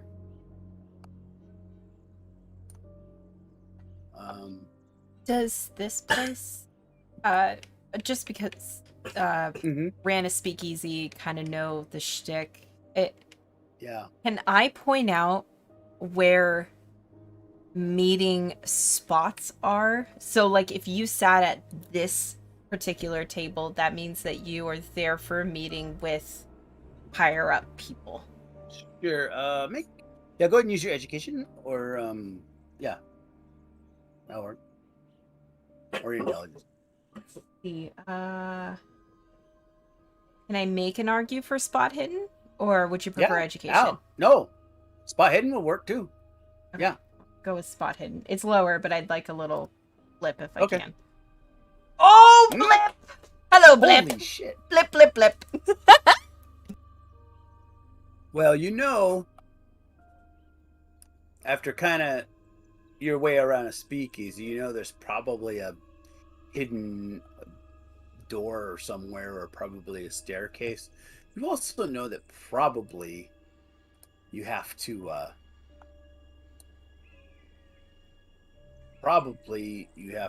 know the right phrase to get in there, and that probably somebody here probably knows what the phrase is. So in other words, probably the waitress. You just don't know what you have to ask for to get her to give you the passcode yet, or the password. But as you are doing that, this lady walks up. She walks up. Don't think I'm gonna be able to do that. What'll it be, guys?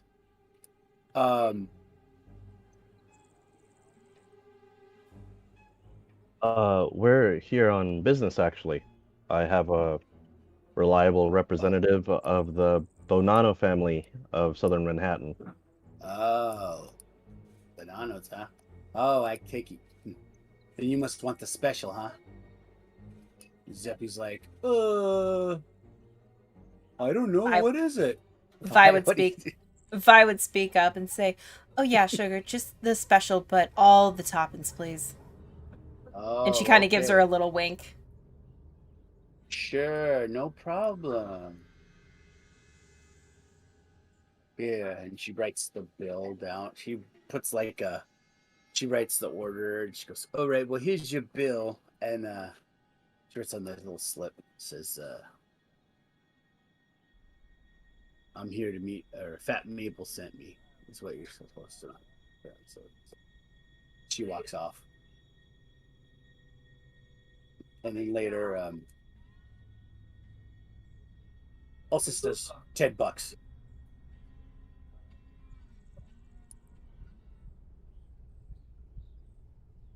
Yeah, I'll spot that.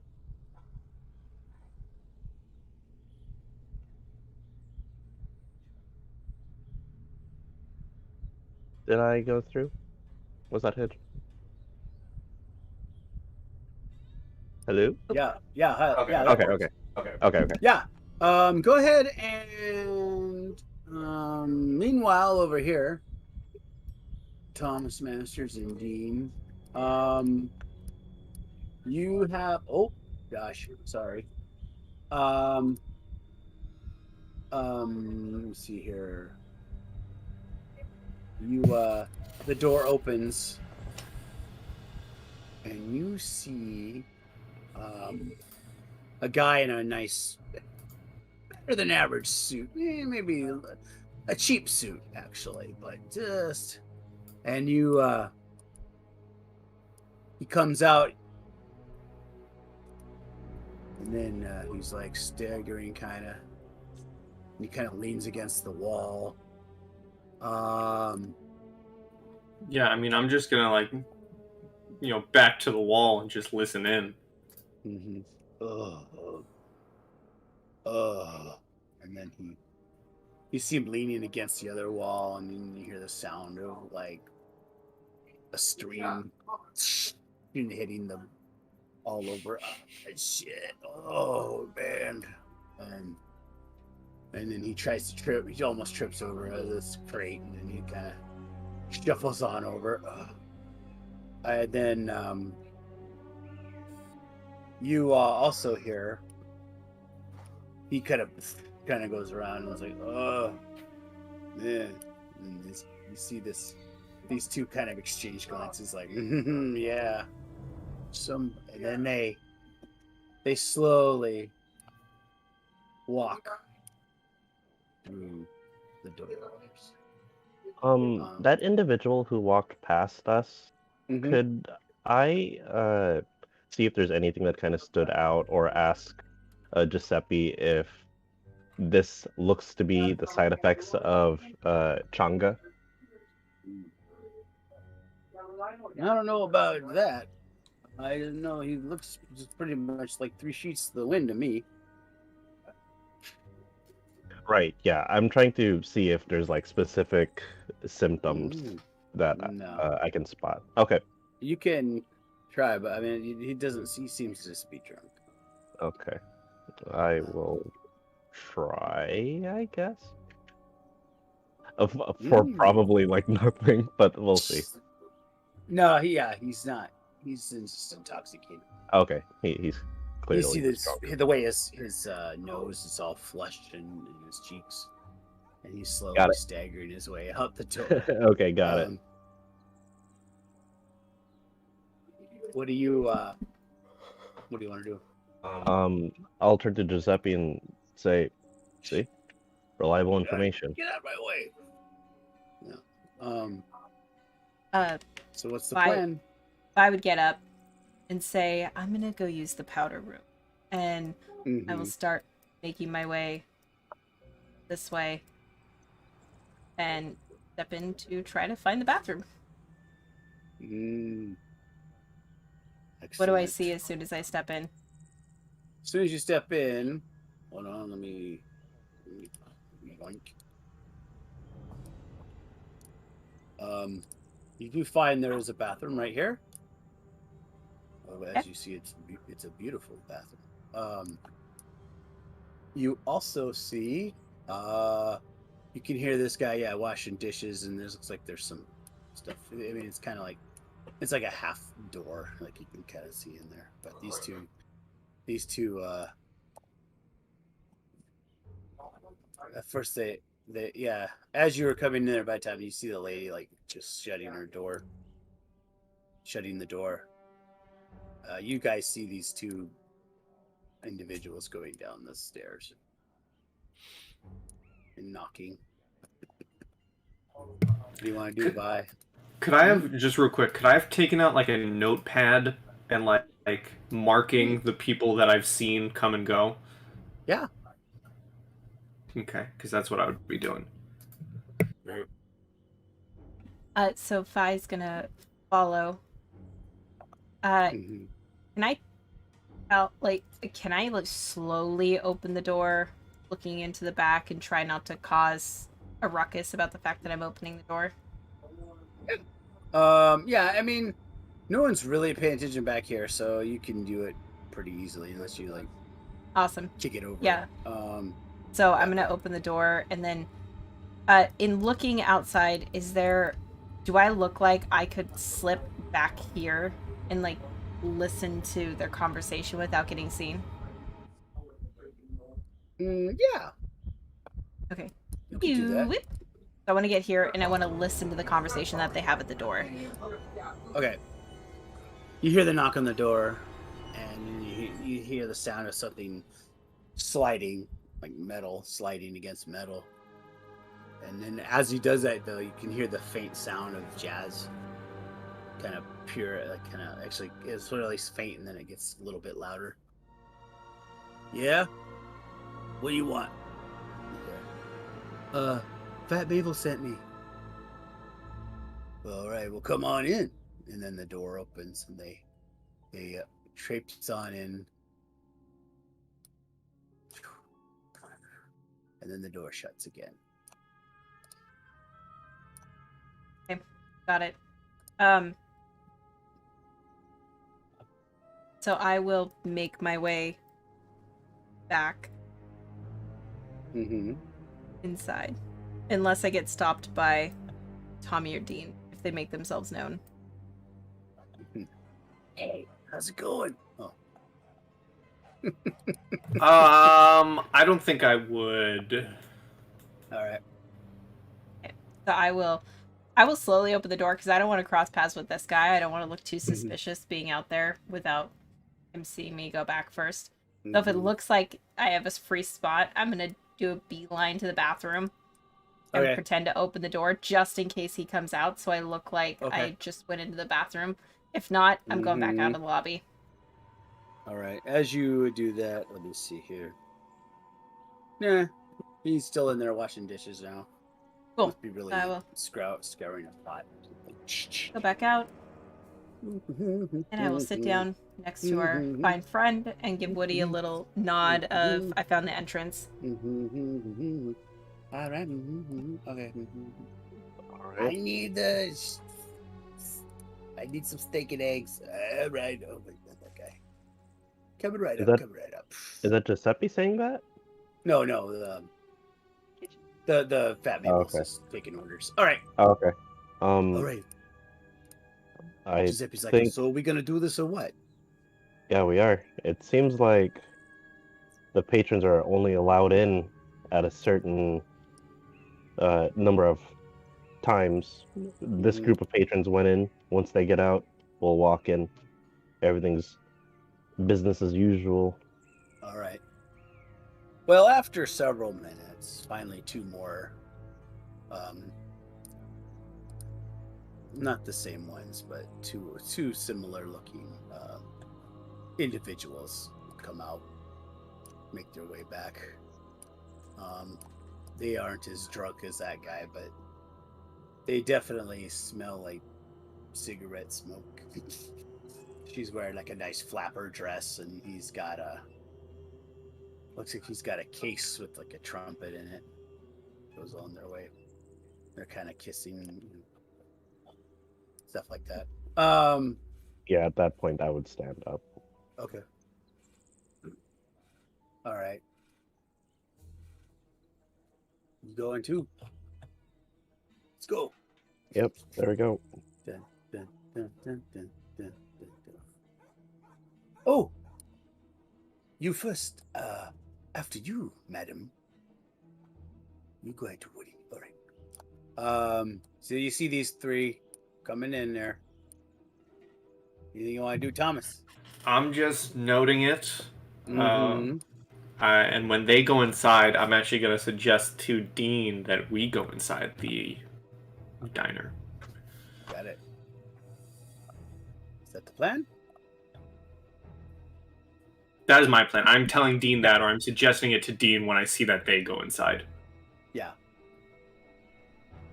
Excellent. I guess the question I would have is that because I know Thomas didn't, but did Dean make himself known as how close they are to the fence? I don't think so. Okay. What? So if that wasn't done, then Vi would, as she approaches the door first, she would give the password in more of a hushed tone because she didn't know that they were out there. Got it.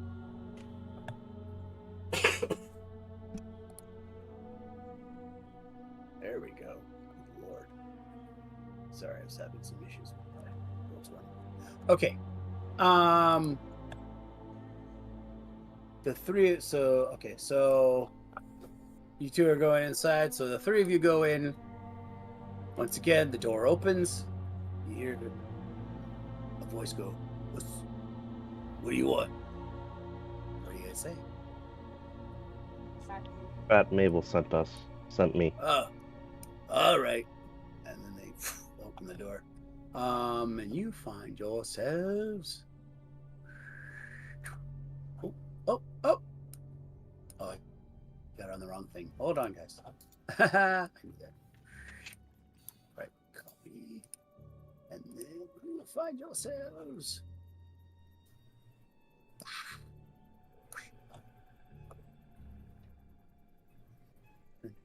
In a small room, two big, beefy-looking dudes guarding the door, and you're in a really small room with an ornate carpet on the bottom. The sound of jazz is playing, and you can hear the sounds of merriment. You see here this door says water closet. He goes, all right, welcome to Fat Mabel's. Don't cause any trouble or you'll be thrown out. You see there's a hallway here and a door here. The music and most of the merriment seems to be coming from... Oops, sorry. From that area. So that's probably where it's at. Everything about Vi at this point is severely uncomfortable because she realizes that they're on neutral territory right now, and Mm-hmm. there's kind of like a sanctity for that. So as they're approaching the door, Vi would just kind of grab Woody's hand real fast and just give him a look of like, we're causing a lot of problems by coming here. Oh yeah. Well, then maybe we can convince them to come outside. That's the hope. What does this door say, by the way? This door Mm-hmm. just says members only or employees only. Okay. But, Giuseppe, you coming? oh yeah, boss. Hey, it's not bad over here. Yeah, not bad at all. It's a nice atmosphere. Mhm. Yeah, I'll open up the door.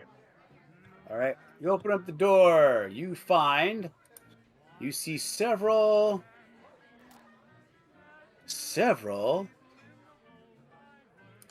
booths and chairs with people.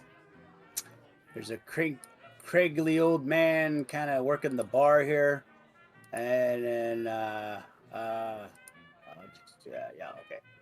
You also notice these are these stairs. They go down. They go down. And yep. Okay. All right. Oops. Dang it. There we go. Actually, a landing, and then it goes down one more.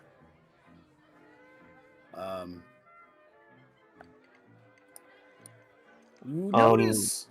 Okay. Go ahead. I was gonna ask like what this place looks like. Is it like graffitied at all, or is it like really on the up and up? Like No, there's delinquents in here, but I mean it's a speakeasy. There's music being played on a vitrola of some kind. Underground. Okay. There is a small door back here, but they definitely, and it's it's it seems like a legit like place. Okay. I guess I'm gonna look around and Okay. kind of size everyone up, like who's a patron, who is not a patron. This guy looks familiar, Yeah, but I don't know if that's just a token. no, it's just a token. Okay. Here, I'll make him a different color. Oh yeah, there. Okay. You do see. Yeah, you can make a psychology roll. I don't know where you're going, but all right. All right, that's a 68, unfortunately. Yeah. Can I also make a psychology roll? Because since this is my area of expertise, essentially. Yes. Boom. Very good. This particular gentleman actually looks somewhat back and forth. He seems surprised in a way. Not so much surprised, I guess so much expectant. And see him get up and go to the bar, ask for a drink. But he seems to be looking in your direction, but tries to pretend he's not looking. Oh yeah, I would walk up towards the bar, and I would invite Giuseppe along as well. If Vi's gonna go walk around, I'm letting her walk around. Some of the patrons leer at her. You know how it is. Okay. So, meanwhile, up in Mabel's Diner, what do you guys want to do? I'm gonna look at Dean and suggest we find ourselves a booth inside and just see what happens. All right, pick a booth. I'm picking this back one.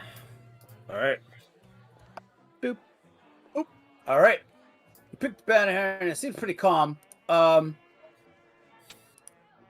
You do see.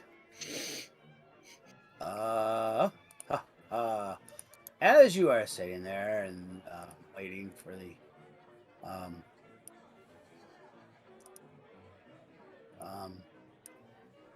oops. You I just drew on that guy. Okay. This guy come in. It seems like a African gentleman with the work clothes on. You can make a spot hidden.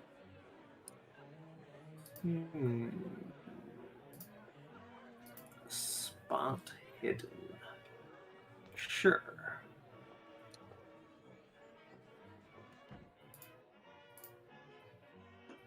Excellent. You see he's walking, but you notice one of his pant legs is ripped, and you notice it as it moves, it kind of flaps open a little bit, and you see the bloody tongue symbol branded on his calf.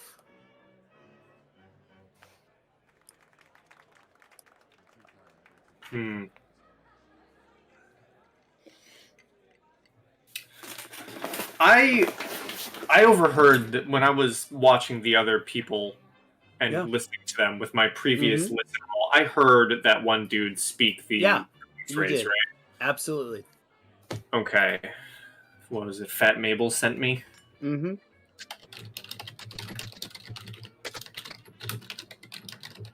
Okay.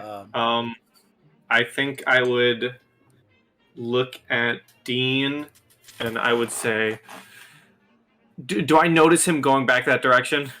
Yeah. He's headed towards the door. He's not even stopping. He's just like... then I would kind of lean in to whisper to Dean, and I would tell him the password, and I'd say, I think you might want to. I think in a couple of minutes here, you may want to go down there and one of the others. And I would point out the guy to him and say, I think those cultists are here. These were the ones that murdered Jackie, right? Mm-hmm. Oh yeah. Yeah, the ones that murdered Jackie. They're here. He's I'm making his nonchalantly way. poke around and ask you're going to stay up here and wait for something to happen. Yeah, I'll keep an eye out. I don't think I can exactly walk down there myself. Probably wise. Yeah. Well, I'll assume a couple minutes go by, and I'll begin walking back there. Can I, real quick, can I try and sneak Dean a weapon? Oh, I have my pistol. Oh, okay, you do have the pistol. Yeah, I still have a pistol. I just okay, then never mind. I was gonna sneak you the billy club, but if you got a pistol, I got a pistol. So by the time you get there, he's already gone in, and you say Fat Mabel sent me, and you also are. Whoops. I accidentally exited myself. Anyways, you are also in the speakeasy. Hello?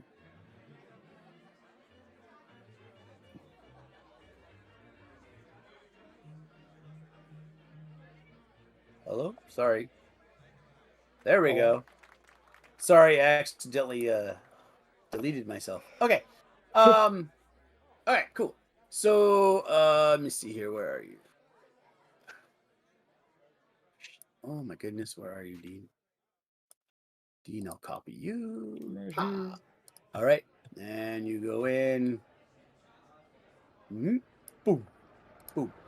All right, you're also there. Let you in. Oh yeah, Giuseppe's like kind of. Oh, what was Giuseppe? He's kind of. He just kind of sits at a booth. Also, as you are walking by, Dean, you notice when this door opened, you saw for a split second that there are just some. Looks like gambling is going. They're playing poker. In here. Yeah, I will reveal it. There's a bunch of drinks, and stuff like that. There's smoking and drinking and playing some poker.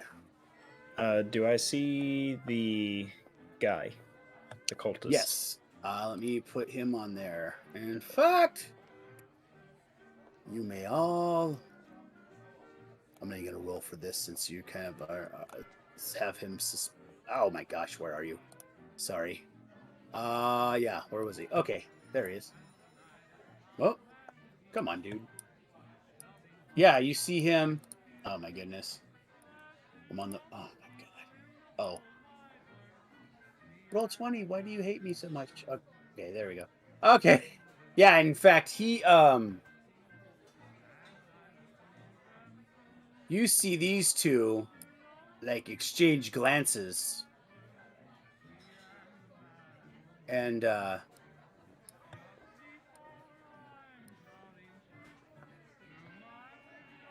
then this guy, you could tell he's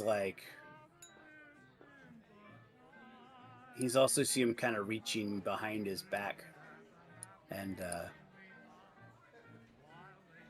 as if, I'm cautious at this point, just in case Yeah. he looks like he's aiming to take a swing at me. I'm like on the tip of my toes, ready to dodge.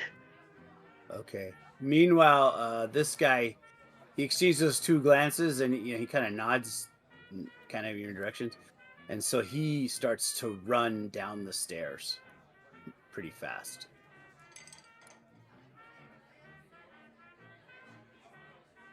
So, what do you want to do? Okay. I'm gonna look at Vi and Giuseppe and say, "This is going to happen." And I'm gonna motion to Vi to get this guy in front of me first. This guy? Yeah, so Which guy? This guy. This guy. Yeah. Yeah. as Woody makes a very familiar gesture, I will kind of just saunter up behind the guy, and as his hand reaches behind him, I'm gonna touch his hand and kind of press it a little bit against his back and lean forward and whisper, "I don't think you want to do that. We're just here to talk." And I want to try to keep his hand in place, and let him know that moving any closer to whatever he's reaching for is a bad idea. All right. You can make a persuasion or intimidation.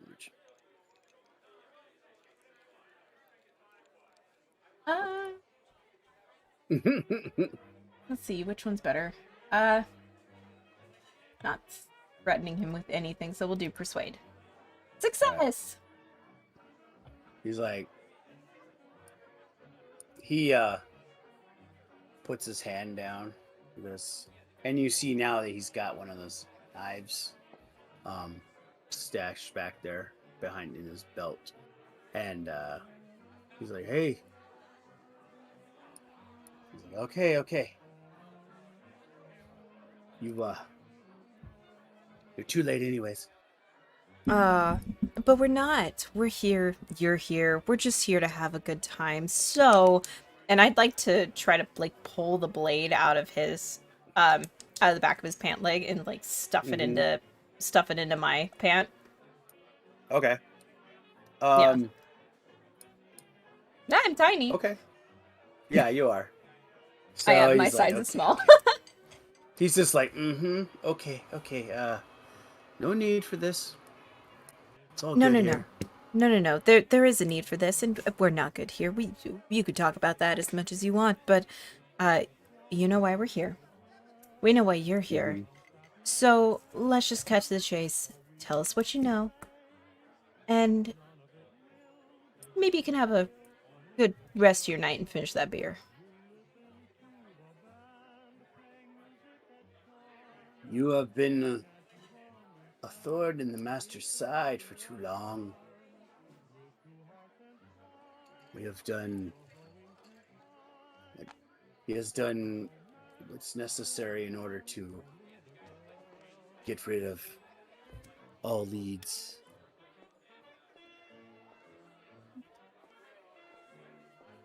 You know, that's a real shame.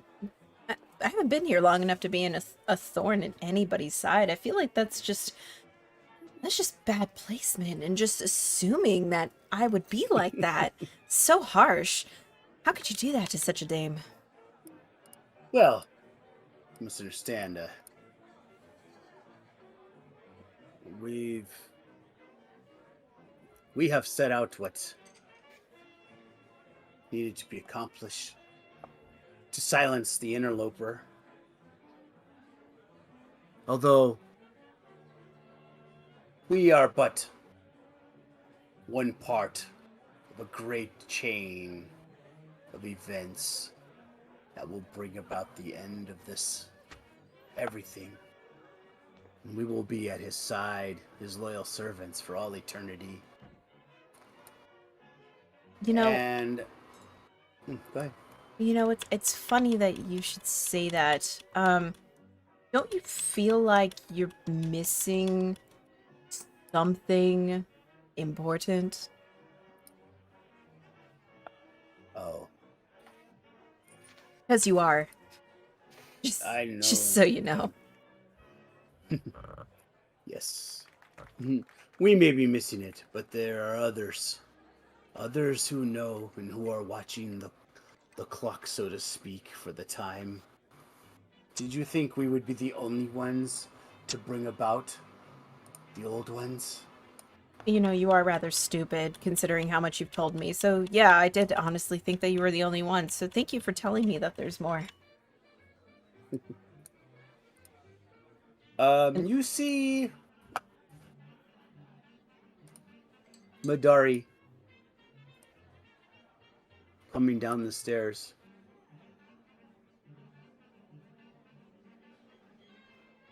What do you want to do? Does he look like he's ready for war?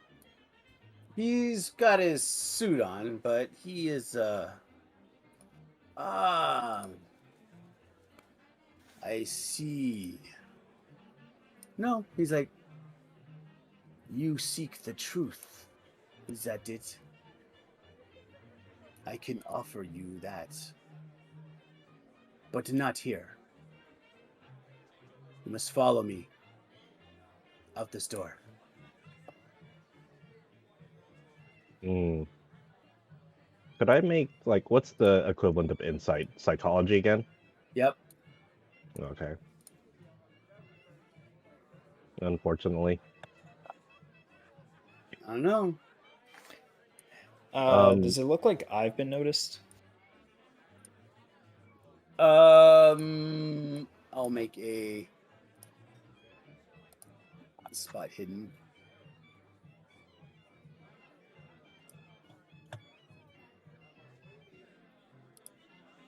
He does not notice you. Can I either listen or am I close enough that I would have heard him say that? Yeah.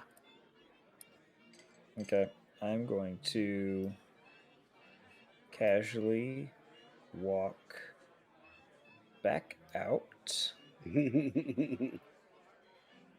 and go back to Thomas.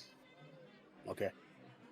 And once I'm through like those doors once I'm past the bouncers, I'm gonna be sprinting.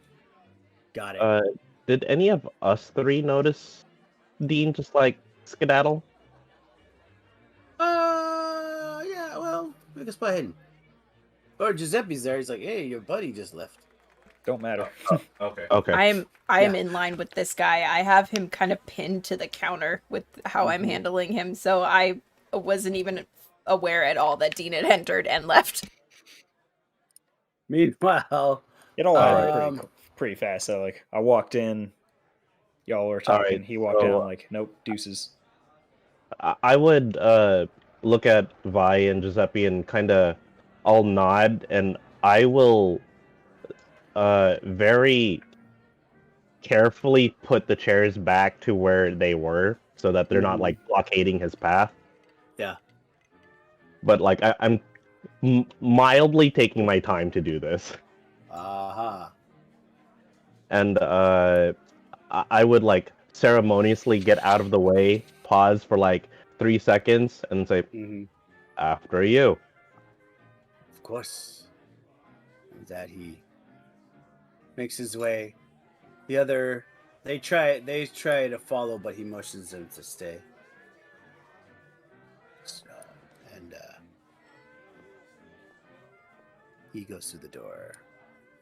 I like shove this guy against the counter and whisper in his ear, I recommend that you don't do anything so foolish until you have notification from your boss moving forward. Because you could have stabbed new recruits. And then I will like let him go and walk off, still keeping his knife. He looks really pissed that you took his knife. Good! Fuck you! His ego's hurt. So meanwhile, Dean sprints back to Tommy. You tell him what's up. Yeah. Yep. All right. I relay everything that happened. Okay. You going or what? From what we have like seen about these buildings, could I make a roll to know if that door is likely a lead to the outside, or if it's like another just back room? It's underground, so it could be another room. It could be a hidden hallway. You're not really sure. It could be into the sewers for all you know.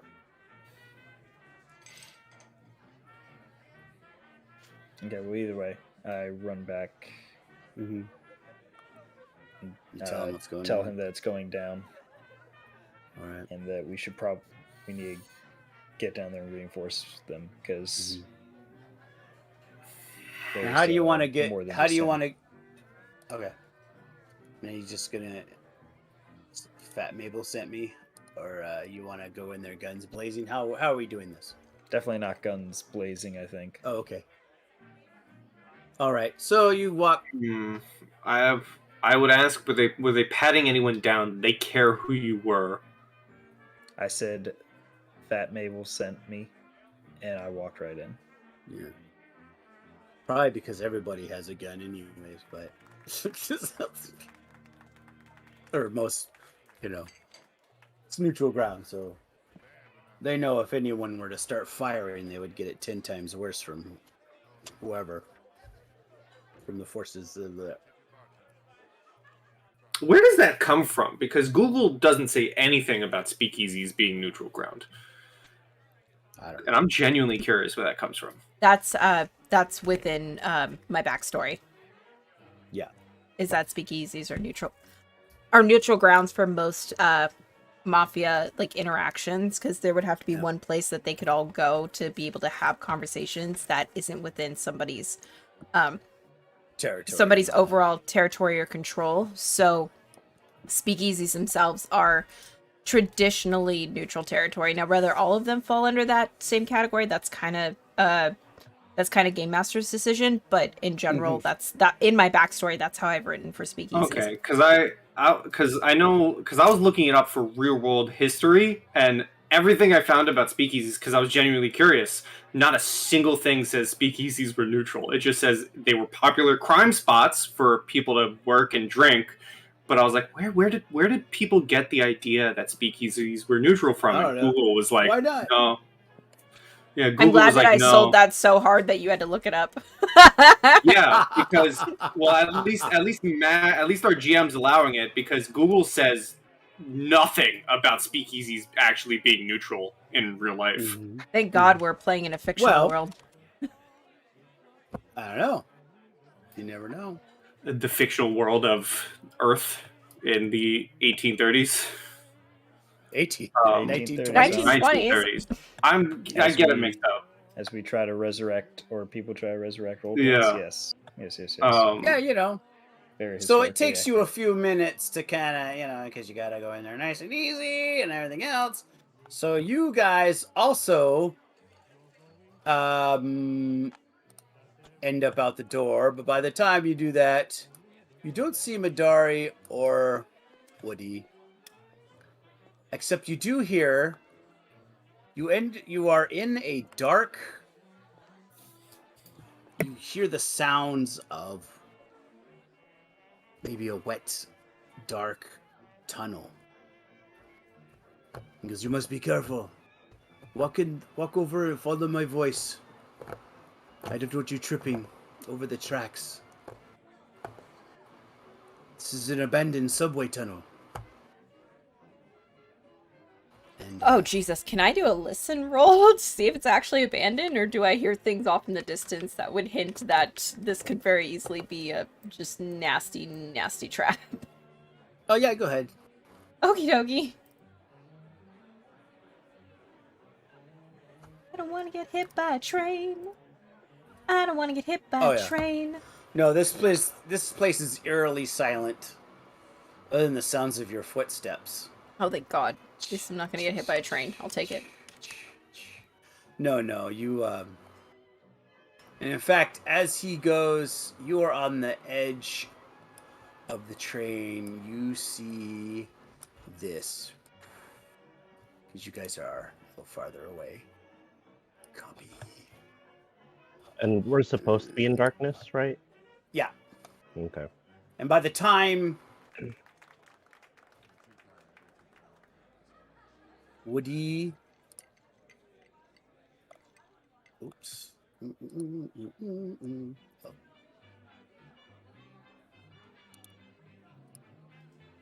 Yeah, I can get rid of these ones. Or actually, I'll get rid of you. I'll assume you guys will show up eventually, but not yet. This is what you see. Can you see that? See You nothing. see anything? Okay. Oh, let me put on your dynamic lighting. There we go. Vision! Da! See Ah, that? green vision. Beautiful. Yeah! You see this eerie green light, sort of like phosphorescent moss, maybe. It's an abandoned subway car. You see this old subway car full of holes. Near the top, you see all this rubble that has blocked any further entrance. You also notice a ladder. With that, he goes, I will tell you the truth. There's nothing you could do to stop me. Well, you two, Thomas and Dean, go ahead and make a listen roll. And Giuseppe is with us too, right? Oh, shit, yeah. Oh, man, I forgot. I gotta remember Giuseppe. What the hell is this thing? Oh. Oof. Mamma mia! Giant Giuseppe to the rescue. I'm a Drugar. I will grow.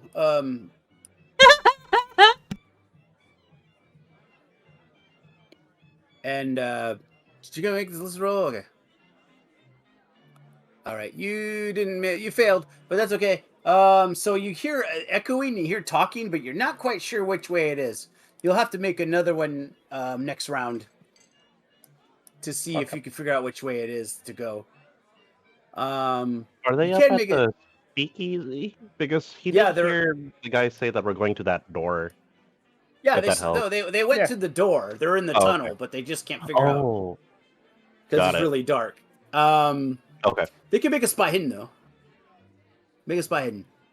You two chuckleheads. Ah, there we go. You don't hear. You're not really sure where the noise is coming, but you do see a faint green light far up ahead, like just a faint green glow.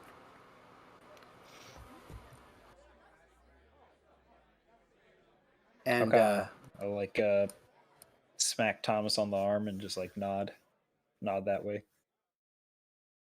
Yeah, and speakeasy be damned. I'm gonna pull my pistol. Same. Madari looks at you all and looks at you three, and he starts to like take his jacket and he starts pulls his shirt off, and he's got all these ritualistic, like bloody tongue symbols all over his body, like on his chest and everything. And he goes, "It's time to tell you the truth. My death means little compared to what is happening. We brought Carlisle and his people. Our master picked them, for they will be instrumental in opening the gate. Although we were to contribute to opening the gate with the chronometer, it's too late for us. But we, like I said, our tribe here is small, but back in the homeland, they will have enough power to open it up." And he goes, "In this time, to introduce you to the Chakota." And you hear, coming from this deep inside this abandoned subway car, you start to hear all these voices.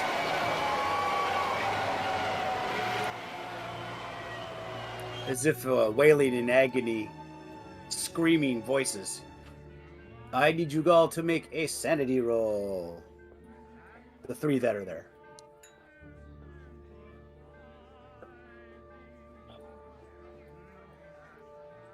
All right. Success! Success! Giuseppe! Oh, Come on, Giuseppe, I believe in you. No, Giuseppe failed horribly. Oh, yeah, he really failed horribly. Ooh, that's tough. Well, let me see. Giuseppe, will he understand what he's seeing? Maybe not. Nope. Nope. Yeah, he did. Okay. No, he comprehends what he sees.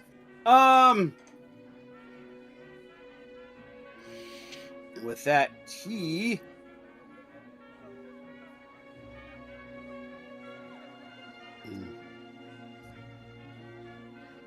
stands petrified with fear. He just kind of has a blank look on his face. He seems to can't even move. Those of you who made it, I think I gotta look up, see if you lose. You might lose some, just even if you make it. Oh, okay. You both lose one hit point, one sanity point.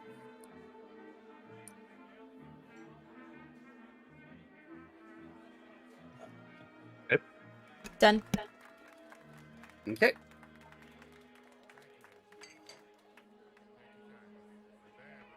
Is the floor open to like what we do? Yeah. Okay. We will, yeah. Go ahead. In fact, we're gonna go ahead and just do. I'm checking combat. I'll just do turn order here. Oops. Shit. You have a. All right. What's his dex? Okay. You too, Dean and Tommy. Oh, I did mine, but we can't see our. Yeah, we're in darkness. Yeah, okay. I will. Well, you guys are still running there. You still have a few turns. Well, you guys have a couple of turns. You guys can make running in this tunnel. You might have to make some dex rolls to avoid falling on your face. Oh, jeez. Alright, here's my dex. My dex, I do have a gun out though, so I think my dex is meant to be higher. Yeah. Yeah, when you're shooting. Yeah, but it's okay. Yeah, you're good. Yeah, for shooting. Okay. Yeah. Okay. What do you want to do? All right. So what exactly was it that we saw here? There's no You didn't see icon or anything. anything. Oh, just You like just heard a bunch of wailing, Just and like- screaming. just the voices of like a million things. Yeah, just Okay. it's dozens of human voices screaming out in agony. In fact, they're still screaming in agony. they starts. It's like this nonstop. And in fact, even Thomas and Dean hear it from in the distance. They can hear it far away, and so they're not. They just don't. It sounds like a riot going on. Okay, so Yeah. What do you want to do? this whole train, like, do I see any openings on this thing? Yeah. There's an opening here. There's an opening here. Okay, so like the doors open and we just don't see whatever's inside. No, not yeah, yeah. It's coming Okay. from like the central area. You Okay. can't see it yet. I'm gonna go over to Giuseppe with my knife out and slap him with my free hand. Giuseppe, snap out of it. We gotta go. All right, Giuseppe, you can make a strength roll. So you can hit him hard enough. All right. What's going on? What the hell? Oh, wait. What is that thing? What? What's his initiative? Oh, yeah, Giuseppe. I'm sorry. I forgot to put Giuseppe in there. Man, what in the... I turn. Well, he didn't really have any initiative this turn anyways because he's petrified. Giuseppe has a 50.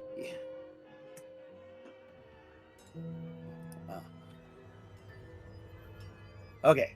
Okay, so to answer that question, it's like a whole lot of not good. All right, Dean. Dean, you go ahead and make a dex roll to see if you don't hurt yourself or trip. Not so you're gonna fall, but oh yeah, no problem. You start running along the tracks, and you're here at the edge of the tunnel. Cool.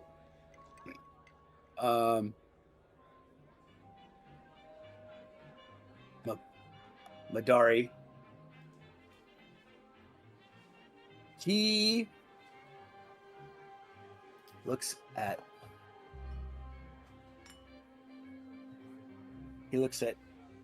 Woody and he goes, He looks at you. He goes, I will finish what you have started. And he points at Woody. Suddenly his skin starts to get really, really warm. I need you to make... What's your... let's see, what's his power? Is that above? No, it's not. Okay, you have to make a... Wait, what? Okay. Woody needs to make a hard power roll. A hard power roll. Yep. There we go. Sheesh. Nice, Yeah. fuck yeah.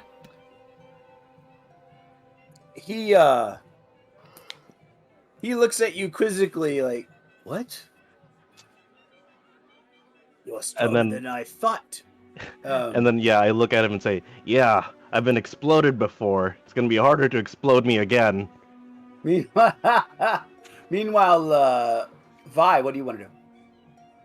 So is the guy chanting at all? Is he making any references to say that he's causing this rift? No, he's just he's there to he just tried to zap Woody. It Okay. sounds like whatever's screaming from here is getting closer to the opening. Okay, I'm gonna run up to him, bam, and I'm gonna yell at him to shut that thing down, and I'm gonna take a swing at him with my new metallic Louis bat. Ooh, Okay. black. Ah! Oh, You know what? I will spend the 6 luck I need to make that work. All right, and he will attempt to dodge.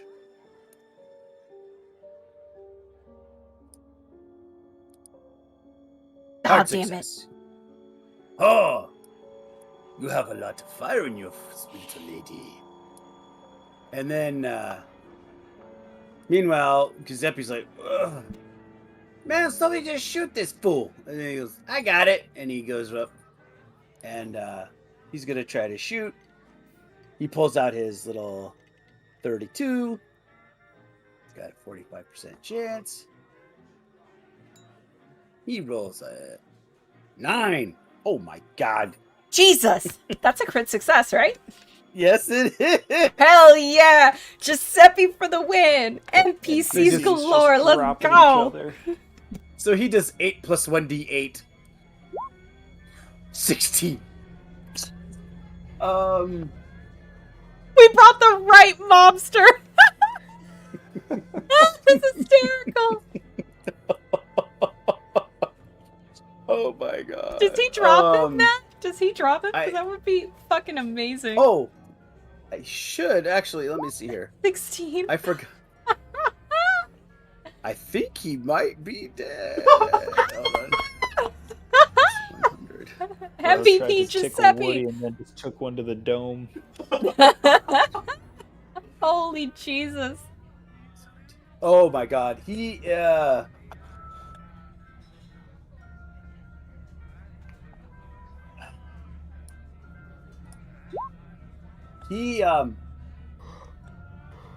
shoots him in the chest, and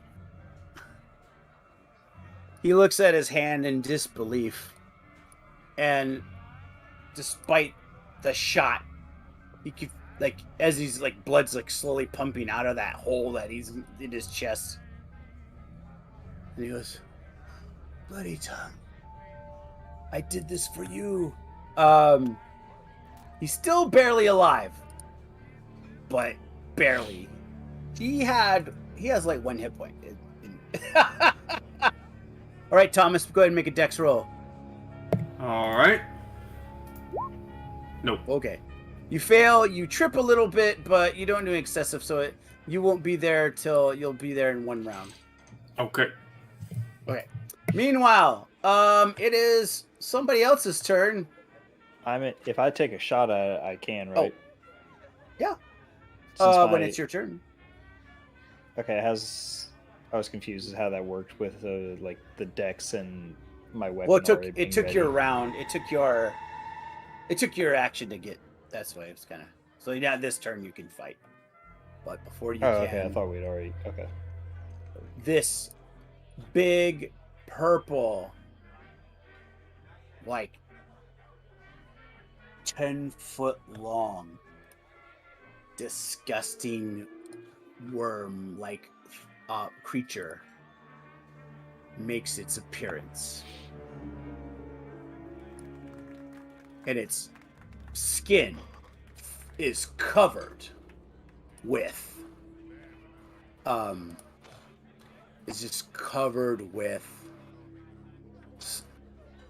horrendous screaming faces. They are covered with these faces that are just writhing in agony, screaming unmercilessly,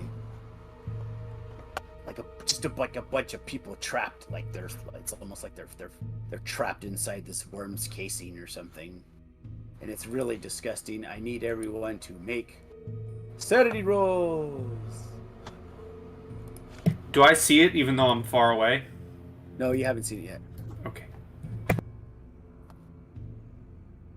Violet, Van Dean, all failed. Giuseppe, he's down to 45.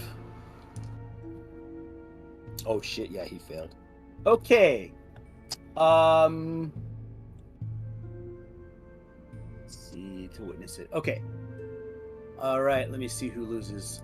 All right. First we'll do Dean. You lose 7. Oh. We'll work on you later. Hold on, let's see here. Violet loses 7. Wow. Woody. What is that? Loses 7. Matt, calm down. Jesus. Yeah, sorry. Okay. Now I Yo, need make sure everyone. you don't have juiced rolls turned on again. I swear I don't. Mm-hmm. 1d4. I don't know. I'm just lucky. That's crazy. All right. Everyone loses 7. I think. Okay. No, you're all good there. You're not. Okay. So I need you all to make intelligence rolls. If you fail, you actually want to fail these. Otherwise, you comprehend what you've seen. Oh, yeah, Woody, you're so smart. Okay. Violet does not. Nice. Dean does. Okay. All right, Dean. Go ahead and roll a 10-sided for me. Boy. I'll have Dean roll a 10-sided. 5. Oh boy.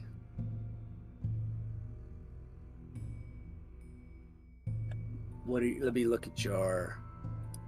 Okay, look at your sheet here, my friend.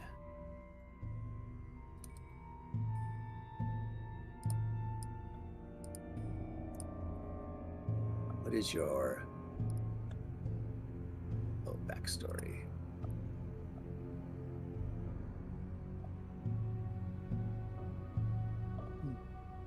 Well, being a man of medical science, you are fascinated. Your brain has decided that you must study this creature closer. You feel drawn to it. You feel like you've discovered a new discovery of science and medicine, and you start to slowly walk towards it. So you have to on your next action walking towards it. All right. Meanwhile, roll a 10-sided for me, Woody. 6.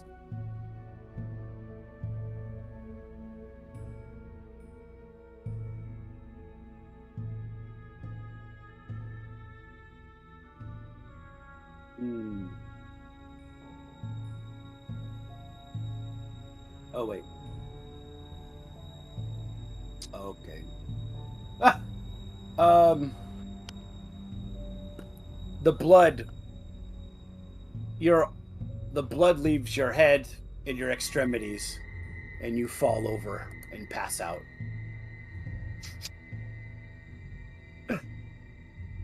Oh, fall over. Meanwhile, because she failed hers, her instincts have kicked in, so she is fine with. It's not so much that she just her adrenaline and just her instincts have kicked in where she does not understand what's happening. She's just trying to. Her survival instincts kicked in, and so she's just not. Vi doesn't really fully comprehend what's happening.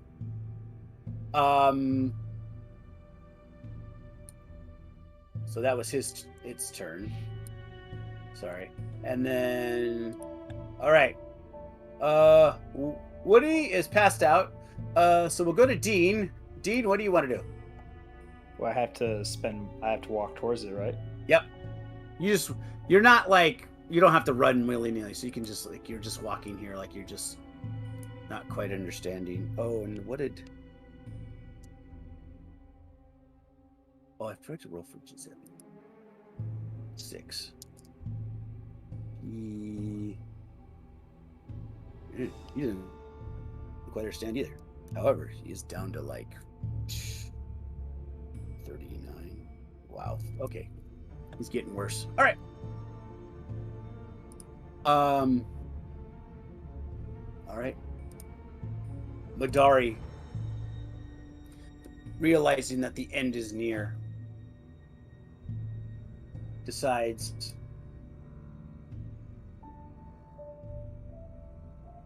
what will he do?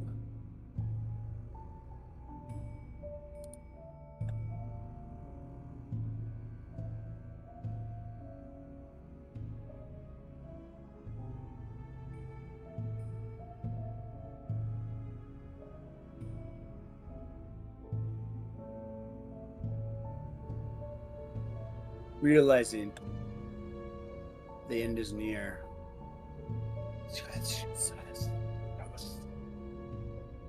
And starts like chanting something, and you can barely hear him.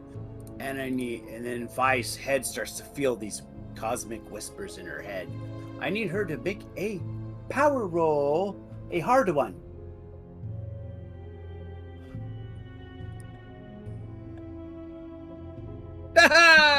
Fuck, I'm gonna beat this guy to death with my bat. You have no idea.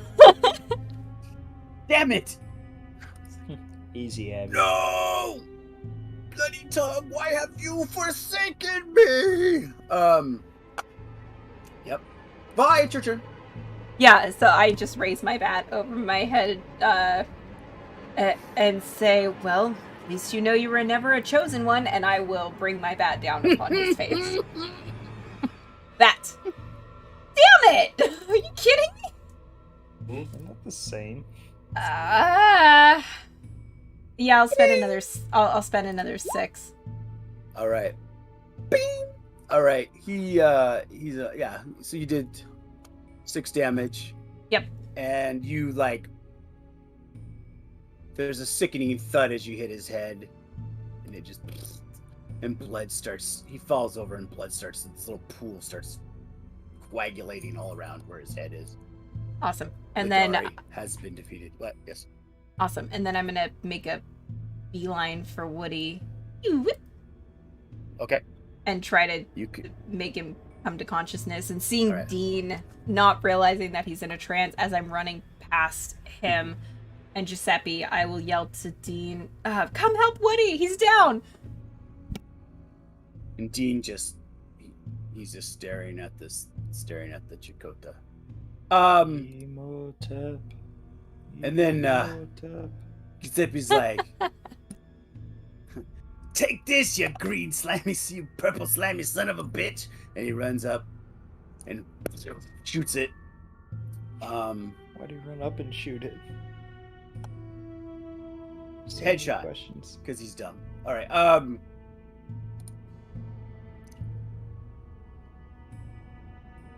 Oh, we do a 70. Oh. Well, he gets yeah, he'll get a bonus die. This thing's because of its size. He still managed to miss.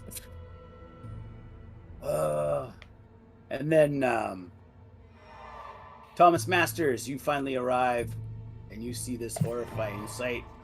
Woody's passed out. Madari is dead. Dean seems to be walking, shuffling towards this giant purple worm. You see this guy trying to shoot it and missing horribly. Vi is standing over Woody's body, trying to wake her up. What do you want to do, Thomas? Oh, well, first you need to make a sanity roll, because you just saw a big giant purple worm screaming at you. Yeah, what the fuck? Of course you did. So you Did everyone else fail? Everyone else did fail. Okay. No, Yep. Vi didn't. Well, she failed the sanity no, roll, okay, but she didn't. yeah, I understand. But she failed the Yeah, intelligence roll. Okay, so you lose 1 sanity. You're like, I lost "Eh." the one that I gained earlier. There you go. Okay, perfect. What do you want to do, buddy? He just like shouts out, what the fuck is happening? And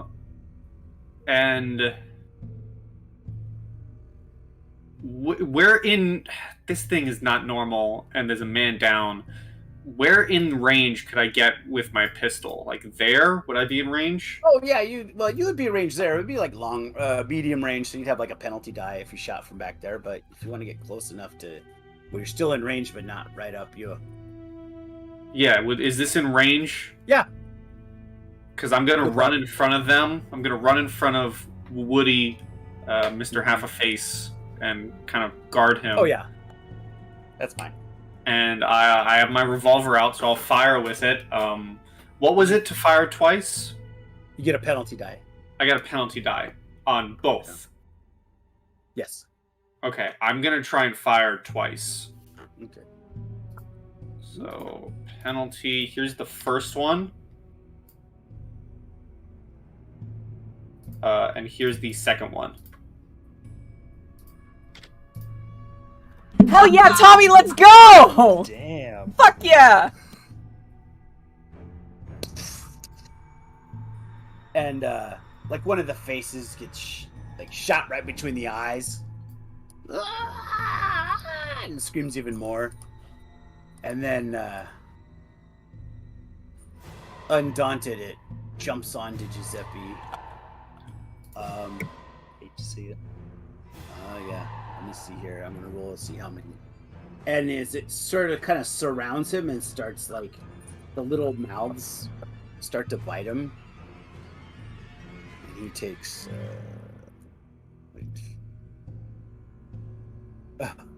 they're trying to bite him, but they've just like surrounded him right now, but he's like, what the hell? It's like slowly moving around him. Yeah. So since you have your gun out, I will adjust your. Everybody has their. Well, no. Who doesn't have a gun? No. Giuseppe has his gun out, so he'll get a 90, and then you have your gun out, so you have a 80 right now for purposes of initiative. And then we will go ahead and do descending. Okay, so Giuseppe's first. He starts shooting. He starts like just rapidly firing it. And it seems like it's just not even. It seems to not even being like reacting to the shots. What the hell? All right, Woody. Woody's passed out, so he can't do anything yet. You could do something after Vi wakes you up. Thomas, what do you want to do? Yeah, I'm probably just shouting like, "What the hell is happening?" And just I'm gonna try and take 2 more shots into this thing. All right, go for it.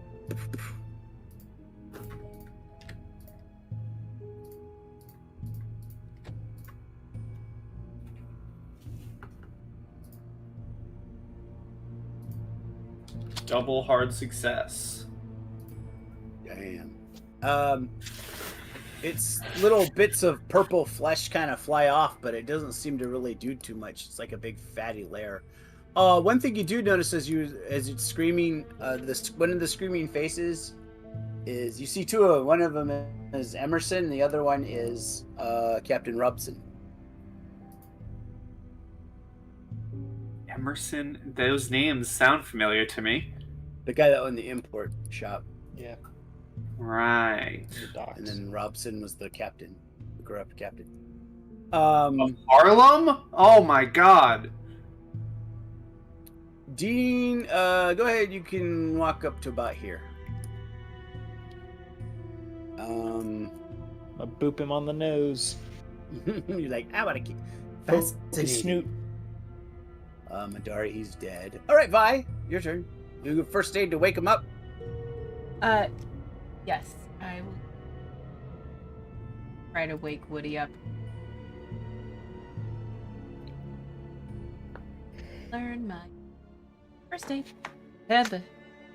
Yeah. Oh, come on, dude, wake up. He's still out. Woody, we need you awake. Woody, come back. Just panicking and trying to wake him up. Earth's Woody. Yeah. Meanwhile, oh, look, it's the Chakotah's turn. I don't know. He's kind of busy eating this guy. Although, yeah. Yeah, pretty much.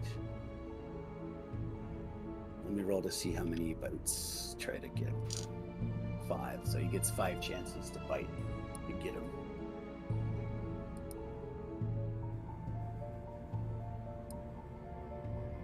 All right. He coils around Giuseppe, and Giuseppe starts screaming in pain as the multiple mouths start to feast upon his flesh. And he is surrounded by this giant worm. Yeah. So he's down to that many. Okay. And screaming in pain. Oh my god, stop it. All right. Turd. It's my wife. All right. Yeah, Giuseppe, Giuseppe can attempt to escape.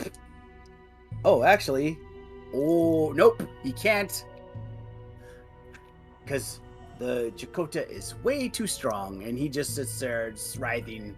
He's helpless unless somebody can pull him out or something. He's pretty much dead meat. Woody. Hey, stop it. Meanwhile, Woody is still.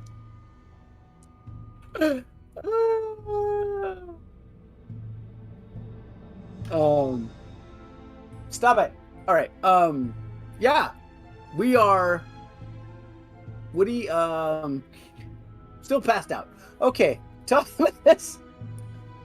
Which, I mean, yeah, I think you got one more round. Okay. Does Thomas Masters Wayland.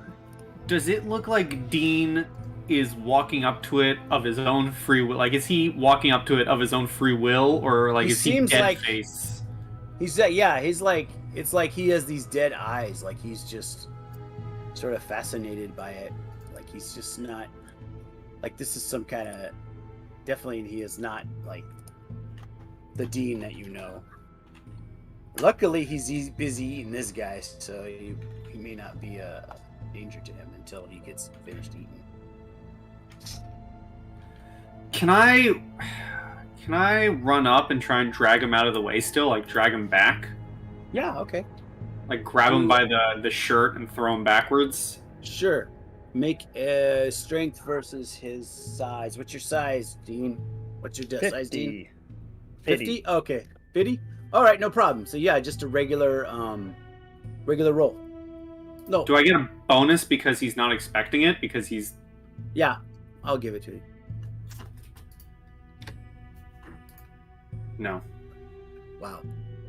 You try to pull him and he just like pulls away from He's you. not budging. stupidly. Yeah, he's really into this thing. I'm probably shouting in his ear, like, what the fuck are you doing? If that's my action, that's my action. But if I can get a shot off from around him, I would try to. Yeah, you can do one shot. Yeah. You get a bonus die because it's pretty much point blank at this point. All right. Is it like a penalty if I try and like hit a specific face? No, I'll be, because you're close enough. You could do it without a bonus die, but yeah, you could just roll a straight shot. Yeah, I'll Whose roll a face straight you wanna shot. shoot? I want to try and shoot Robson's. Okay. Let's see if I can't do that. You blast Robson's face, Is there a roll but I it could doesn't make? seem to care that its face has been blasted off. Is there a roll I can make to see if that gunshot right next to my ear conks me out of it? Yeah, go ahead and make a power roll. Power.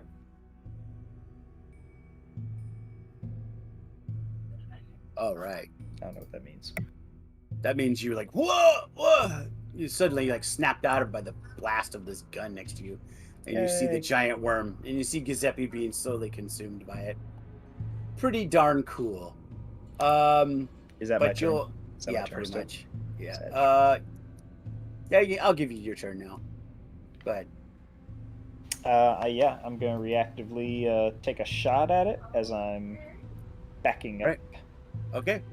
You can go ahead with the bonus die, get a bonus die unless you want to shoot a specific face, otherwise.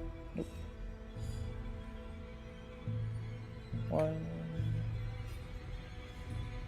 Rip.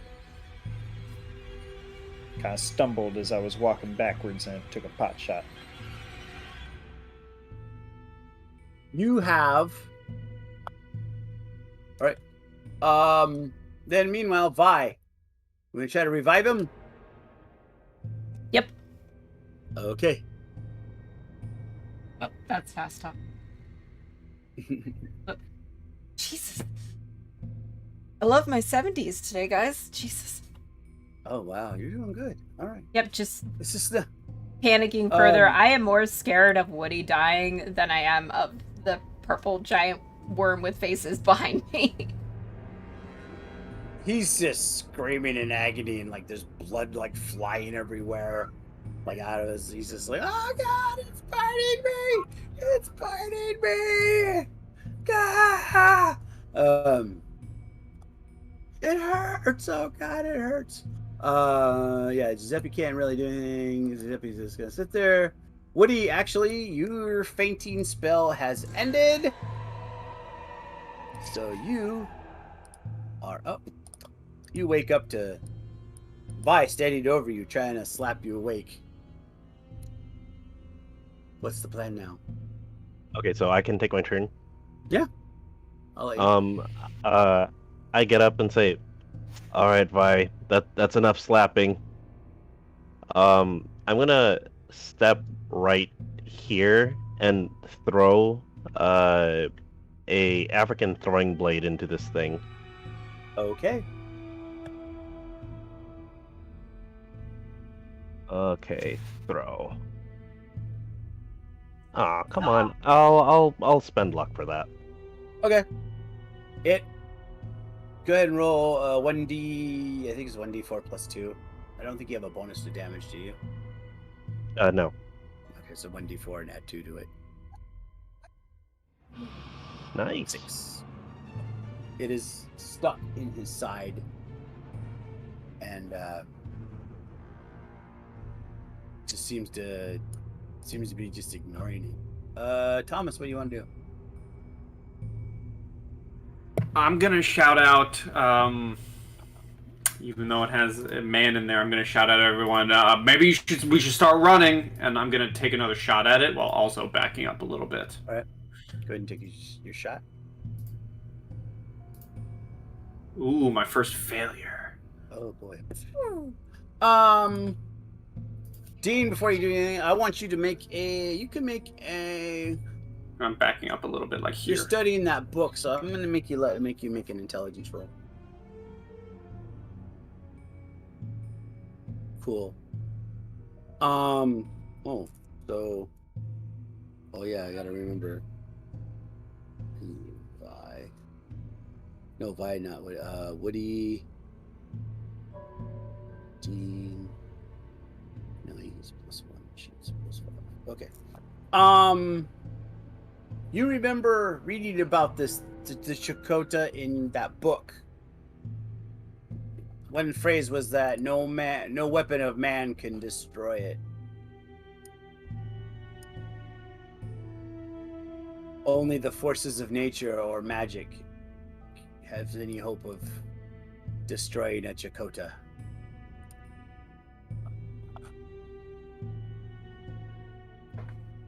I'll yell out to the group. Our guns can't kill it. We need fire. And what do you want to do?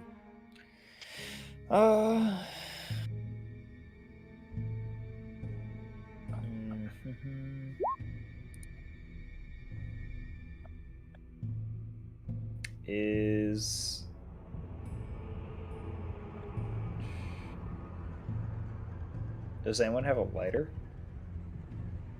Yes, always. Feel free to incinerate yourself again. Yeah. We're gonna need fuel though. I'm going to run and try to grab a bottle of liquor from the Oh yeah, that'll work. from the place. Cool. All right, you run off. Meanwhile, Vi, what do you want to do now? Okay, seeing that Woody's Remember up, there's just a large sigh of relief. But hearing the idea of fire, does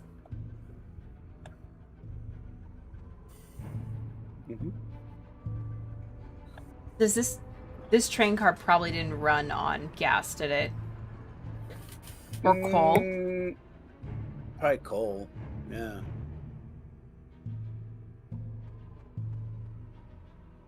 I don't know. This would be common knowledge probably for the time frame. Do we want to say yes to coal or no to coal? I'm pretty sure it would be coal. Yeah, I I'll think look. we're past the steam age at least.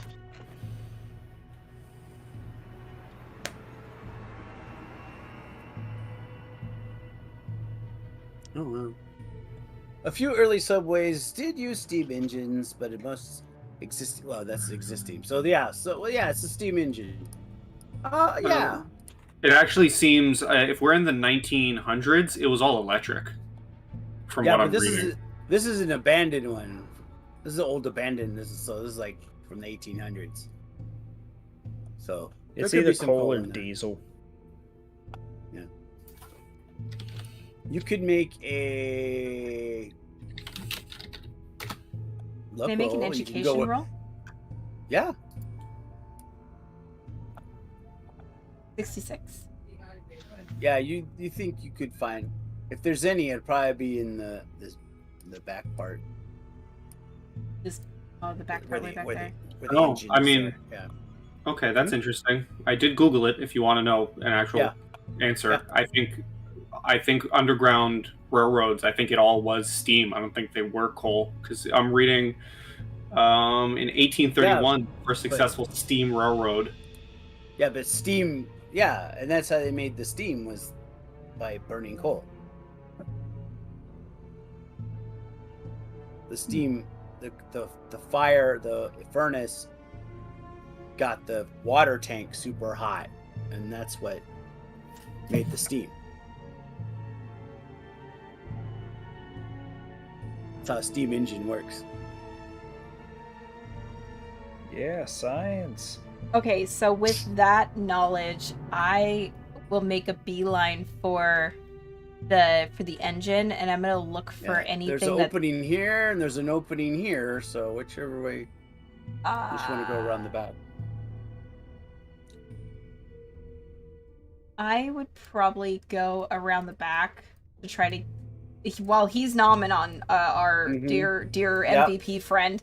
Yeah. I'll go in here and just sprint my way towards the back, and I'm looking for anything that was Feed used to fire. help light the coal and keep it going. So I'm also looking for flammable substances as well. All right, you're looking around. Chakota. Finally, Giuseppe just succumbs to his injuries and is dead. And within a few seconds, you see a screaming face of Giuseppe form along the side of this creature's belly.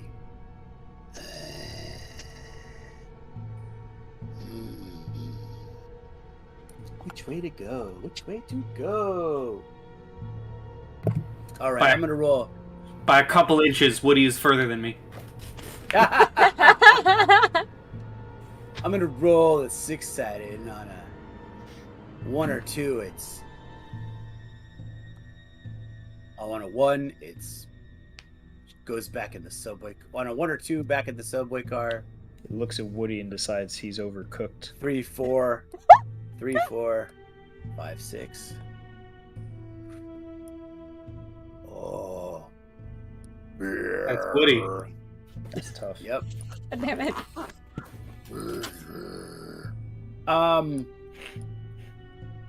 So let me see here. I'm going to roll to see how many attempts it can take to bite you.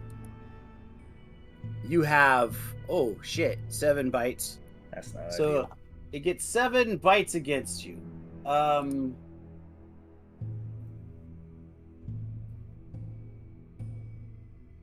All because of steam-powered trains. This is happening. You have, I mean, you could dodge one of them, and you could fight. Cancel maybe Dodge, with 2 dive, fighting rolls. dip, duck, dodge. But then Dive that and still dodge. leaves. But let me roll how many he did. He did 7, 2, Maybe he fails them all. 3, 4, 5, 6, 7. Okay. You got 2 successes and a hard success. Okay, so I'll So- dodge as many of them as I can. Well, you can do 1 dodge. Okay. Which one you against, a success or a hard success? Which one? Against the success. Okay. All right. You dodged 1, and then the other one's so you're gonna have to make a hard. You're gonna have to make a hard fighting roll and an extreme fighting roll to against 1. Oh, I see. Got it. Yeah. Okay. Ah, nice. So you only get 1. You bit, You get one. You took 1 hit point, 1 bite, and then I need you to Now- make. Oh, sorry. I guess just one more interjection. Would that whole natural order weapon thing, like that would have been said out loud, right? Yeah. Well, yeah, I mean, he said that. Yeah. So Yeah, he then, said fire. I said our weapon. Yeah, we need fire. okay. So instead of wielding his daggers, I think he would have taken out the lion claw gauntlets and swung at it with this Okay. to see That's probably what that yeah. would do. Yeah, it slashes him, and then it's just like Oh, it doesn't care. doesn't care. No. Oh, I thought that was like, oh yeah, that's not made by man. It's still a freaking intact lion's paw. Well, Yeah, it's wait, made man. by a guy. All right, Woody, your turn. Okay, so this thing hasn't wrapped around me yet, right? Nope. Run, Okay, bitch, so then, run. You have to Uh, just make a strength roll to get away from it, because only 1 bite got you. okay. So I So only need you- to make 1 strength? So yeah, you only have to make it. Yeah, you have to just make a strength roll. Okay. No problem. You pull it away. You got a little bite mark, human bite mark on your arm, and you're able to. You can move wherever you want. Okay. Oh, can I? Okay, yes, I can move myself. I will run across the track in this direction, and I'll move as far as I can. I've got a movement of 9, and I'll be using my Valkyrie lighter to light my path. Okay. It's Thomas Masters. What do you? If you're using your gun, you would do it now. Otherwise, you're gonna just be on the regular initiative. I'm technically using my gun by reloading it. Sure. You can reload it. I'm reloading it, and I am also just like running backwards. All right. Dean quickly comes back with a nice bottle of spirits. Can I say 3? Oh yeah, we'll see. Just in case, you know. Yeah. What do you want to do?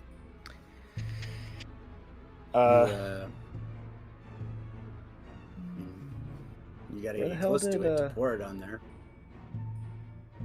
Uh-oh, we lose somebody? No. I was looking to see where Woody ran off to. Oh yeah, he's over here. Can I kind of just like move up a little bit and Yeah. throw it at the ground in front of it? Yeah, go ahead and make a throw roll. Just to be sure. Jesus. Throw. Damn it, why does this... Oh, there it is. Oh, this isn't great. That's all right. No. You didn't throw it, land it there. Let me roll a.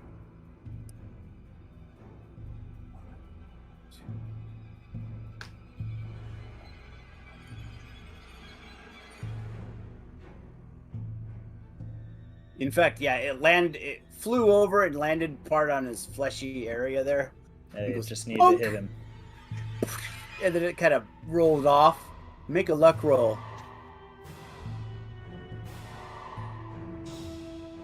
It shatters. Nice. Makes a nice little pool of spirits there. Good job. Vi, meanwhile, you're digging and around. I yell in- out to Woody. Woody, its backside is soaked in alcohol. You shuffle, you find an old coal box. There's some bits of coal left. And you can run back out easily. You can run back through here if you wanted to. Is there any lighting mechanism in it? No. It's No just torch or old, anything like abandoned. that? I mean, if there is, it's rusted by now. It's been abandoned. for Any oil? decades. Let's see. Oh, a little bit, yeah. There's a little can of oil. Okay, perfect. So I will take. I'm mainly looking for the can of oil, so I will take the can of oil. And is there a cloth here that I could probably add to it to kind of try to yeah. make a makeshift cocktail? Yeah, sure. Perfect. Yeah. So yeah, so I will set that up and I will actually probably pop out this door just to Okay. try to see where everybody's at. Yep. And that's probably the extent of what I can get away with for my turn. So. Yep. Yep. Chakota slowly goes towards you guys, but cannot move very fast. Woody, what do you want to do? You have a lighter. I'm gonna wait until this whole thing has been soaked. Doused. We're only gonna get like one chance at this thing. But seeing that it's been distracted, I'm gonna run over this way. Um so Giuseppe probably would have had a lighter for his cigar. Could I check his body? Yeah. He Okay. does. I mean, most Okay. of his body's been eaten. Nom, But yeah, yeah. there's just like a big bloody pile of blows, basically. I'm With sorry, little bits of Giuseppe. gore and flesh. But Yeah. yeah, I'll pick up that lighter just as like a second attempt. Sure. All right. And yeah, if there's any more time left, I'm just gonna like throw a rock at this thing. You make a throw roll. See if you throw a rock at him. Wee rock! Hard success. That's what rocks Hard are. success. Kind of looks at you now. Yeah, Thomas, you gonna shoot? What are you gonna do? Well, shit. If it turns its back against us, I'm gonna fire at the freaking liquor on the ground and try and ignite it with the bullet. Go ahead and make a shot. Yeah.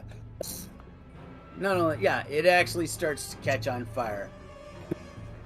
And yeah, I'm just gonna ignite it and then back up a bit more.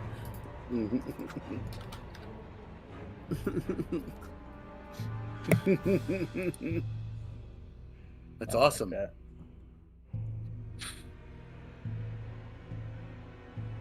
That's my turn. I shoot it, I ignite the flames, and I probably just shout, "Let's get the fuck out of here!" And then I just back up.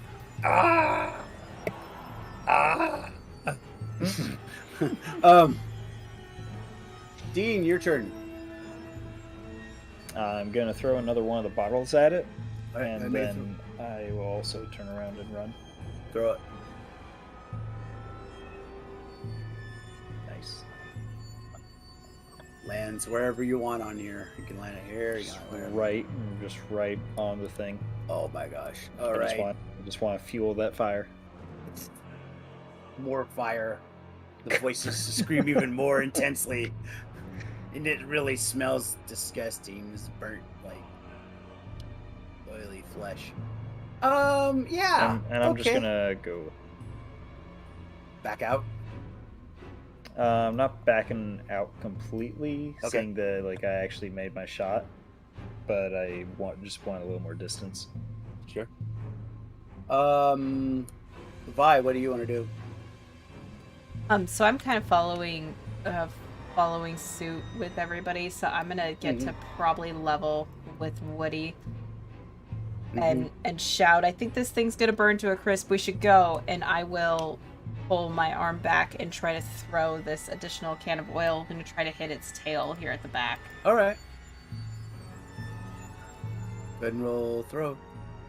Oh. Woo! Wait. Yeet. You know what? I will spend 1 luck to make that successful. I know I don't get the ping, but I will take a success. All right. And it hits that too, and it just starts. It's covered in flame, and it's just writhing around in agony as giant worms. Awesome. And then it's, my intention is to grab Woody Hold on. by the hand and basically go this way and then meet up with everybody. So giving it a wide berth before we sprint the hell out of here. Okay, cool. I mean, I would personally stop right here during that trail. But I'll explain what that's for once it gets my turn.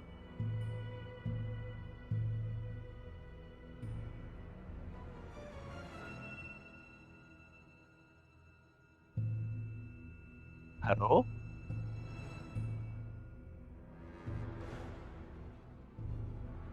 Game Master, did we lose you? He's muted.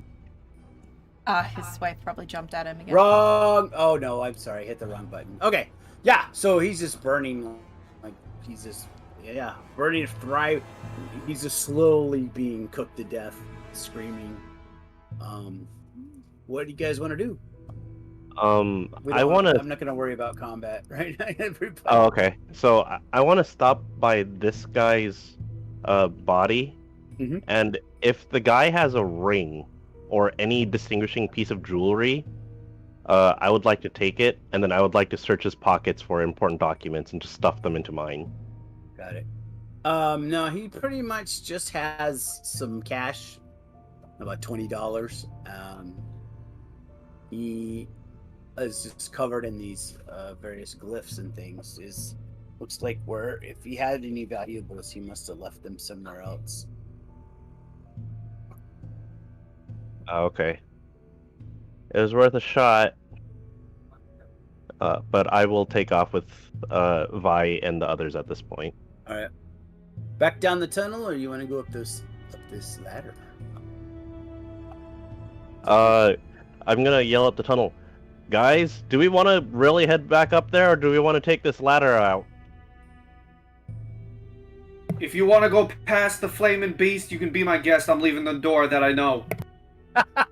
All There right. you go. Yeah, I'm walking up with them. All right. With that, you go past the Mabels. But yeah, Woody shouting, "Act natural! Act natural!" As you go by, you see the two cultists are there, and you could tell the way they look that their leader has been lost. They just know, because otherwise you guys would not be coming back alive. And he leaves, or they let you go. And you're able to return wherever you want to go. You're able to go out the front door. No one tries to get you. Their leader's gone. They realize that. You've left the cult in disarray. What would you like to do next? You can go back. Yeah, probably just head back to the townhouse. Okay. And you head back to the townhouse, knowing that you've defeated the cult.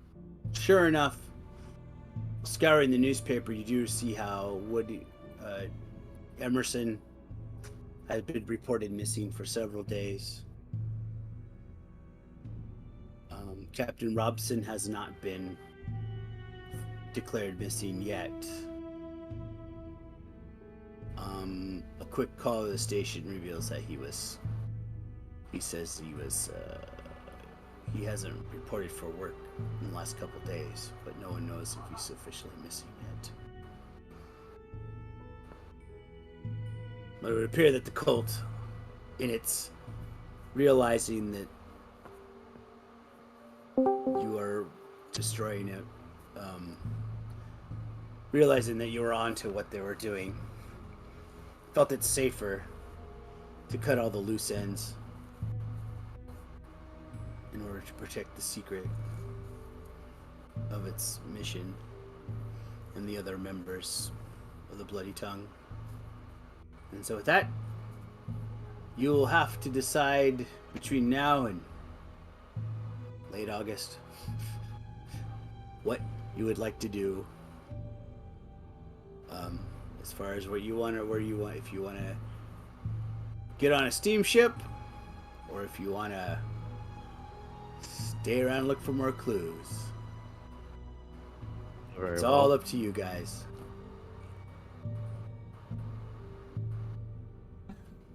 Wow, crazy game, but well done, guys. We did it. We lit a purple worm on fire. Yes. You Oh my guys, god, that was crazy. Your damn power rolls. God. I'm calling it, though. I'm calling it right now. Woody does not survive this campaign. I will say this. You guys are nice. You guys were lucky that Woody found a mafia dude to be eaten by that thing. So that was really smart. I like that. Like I said, you guys can decide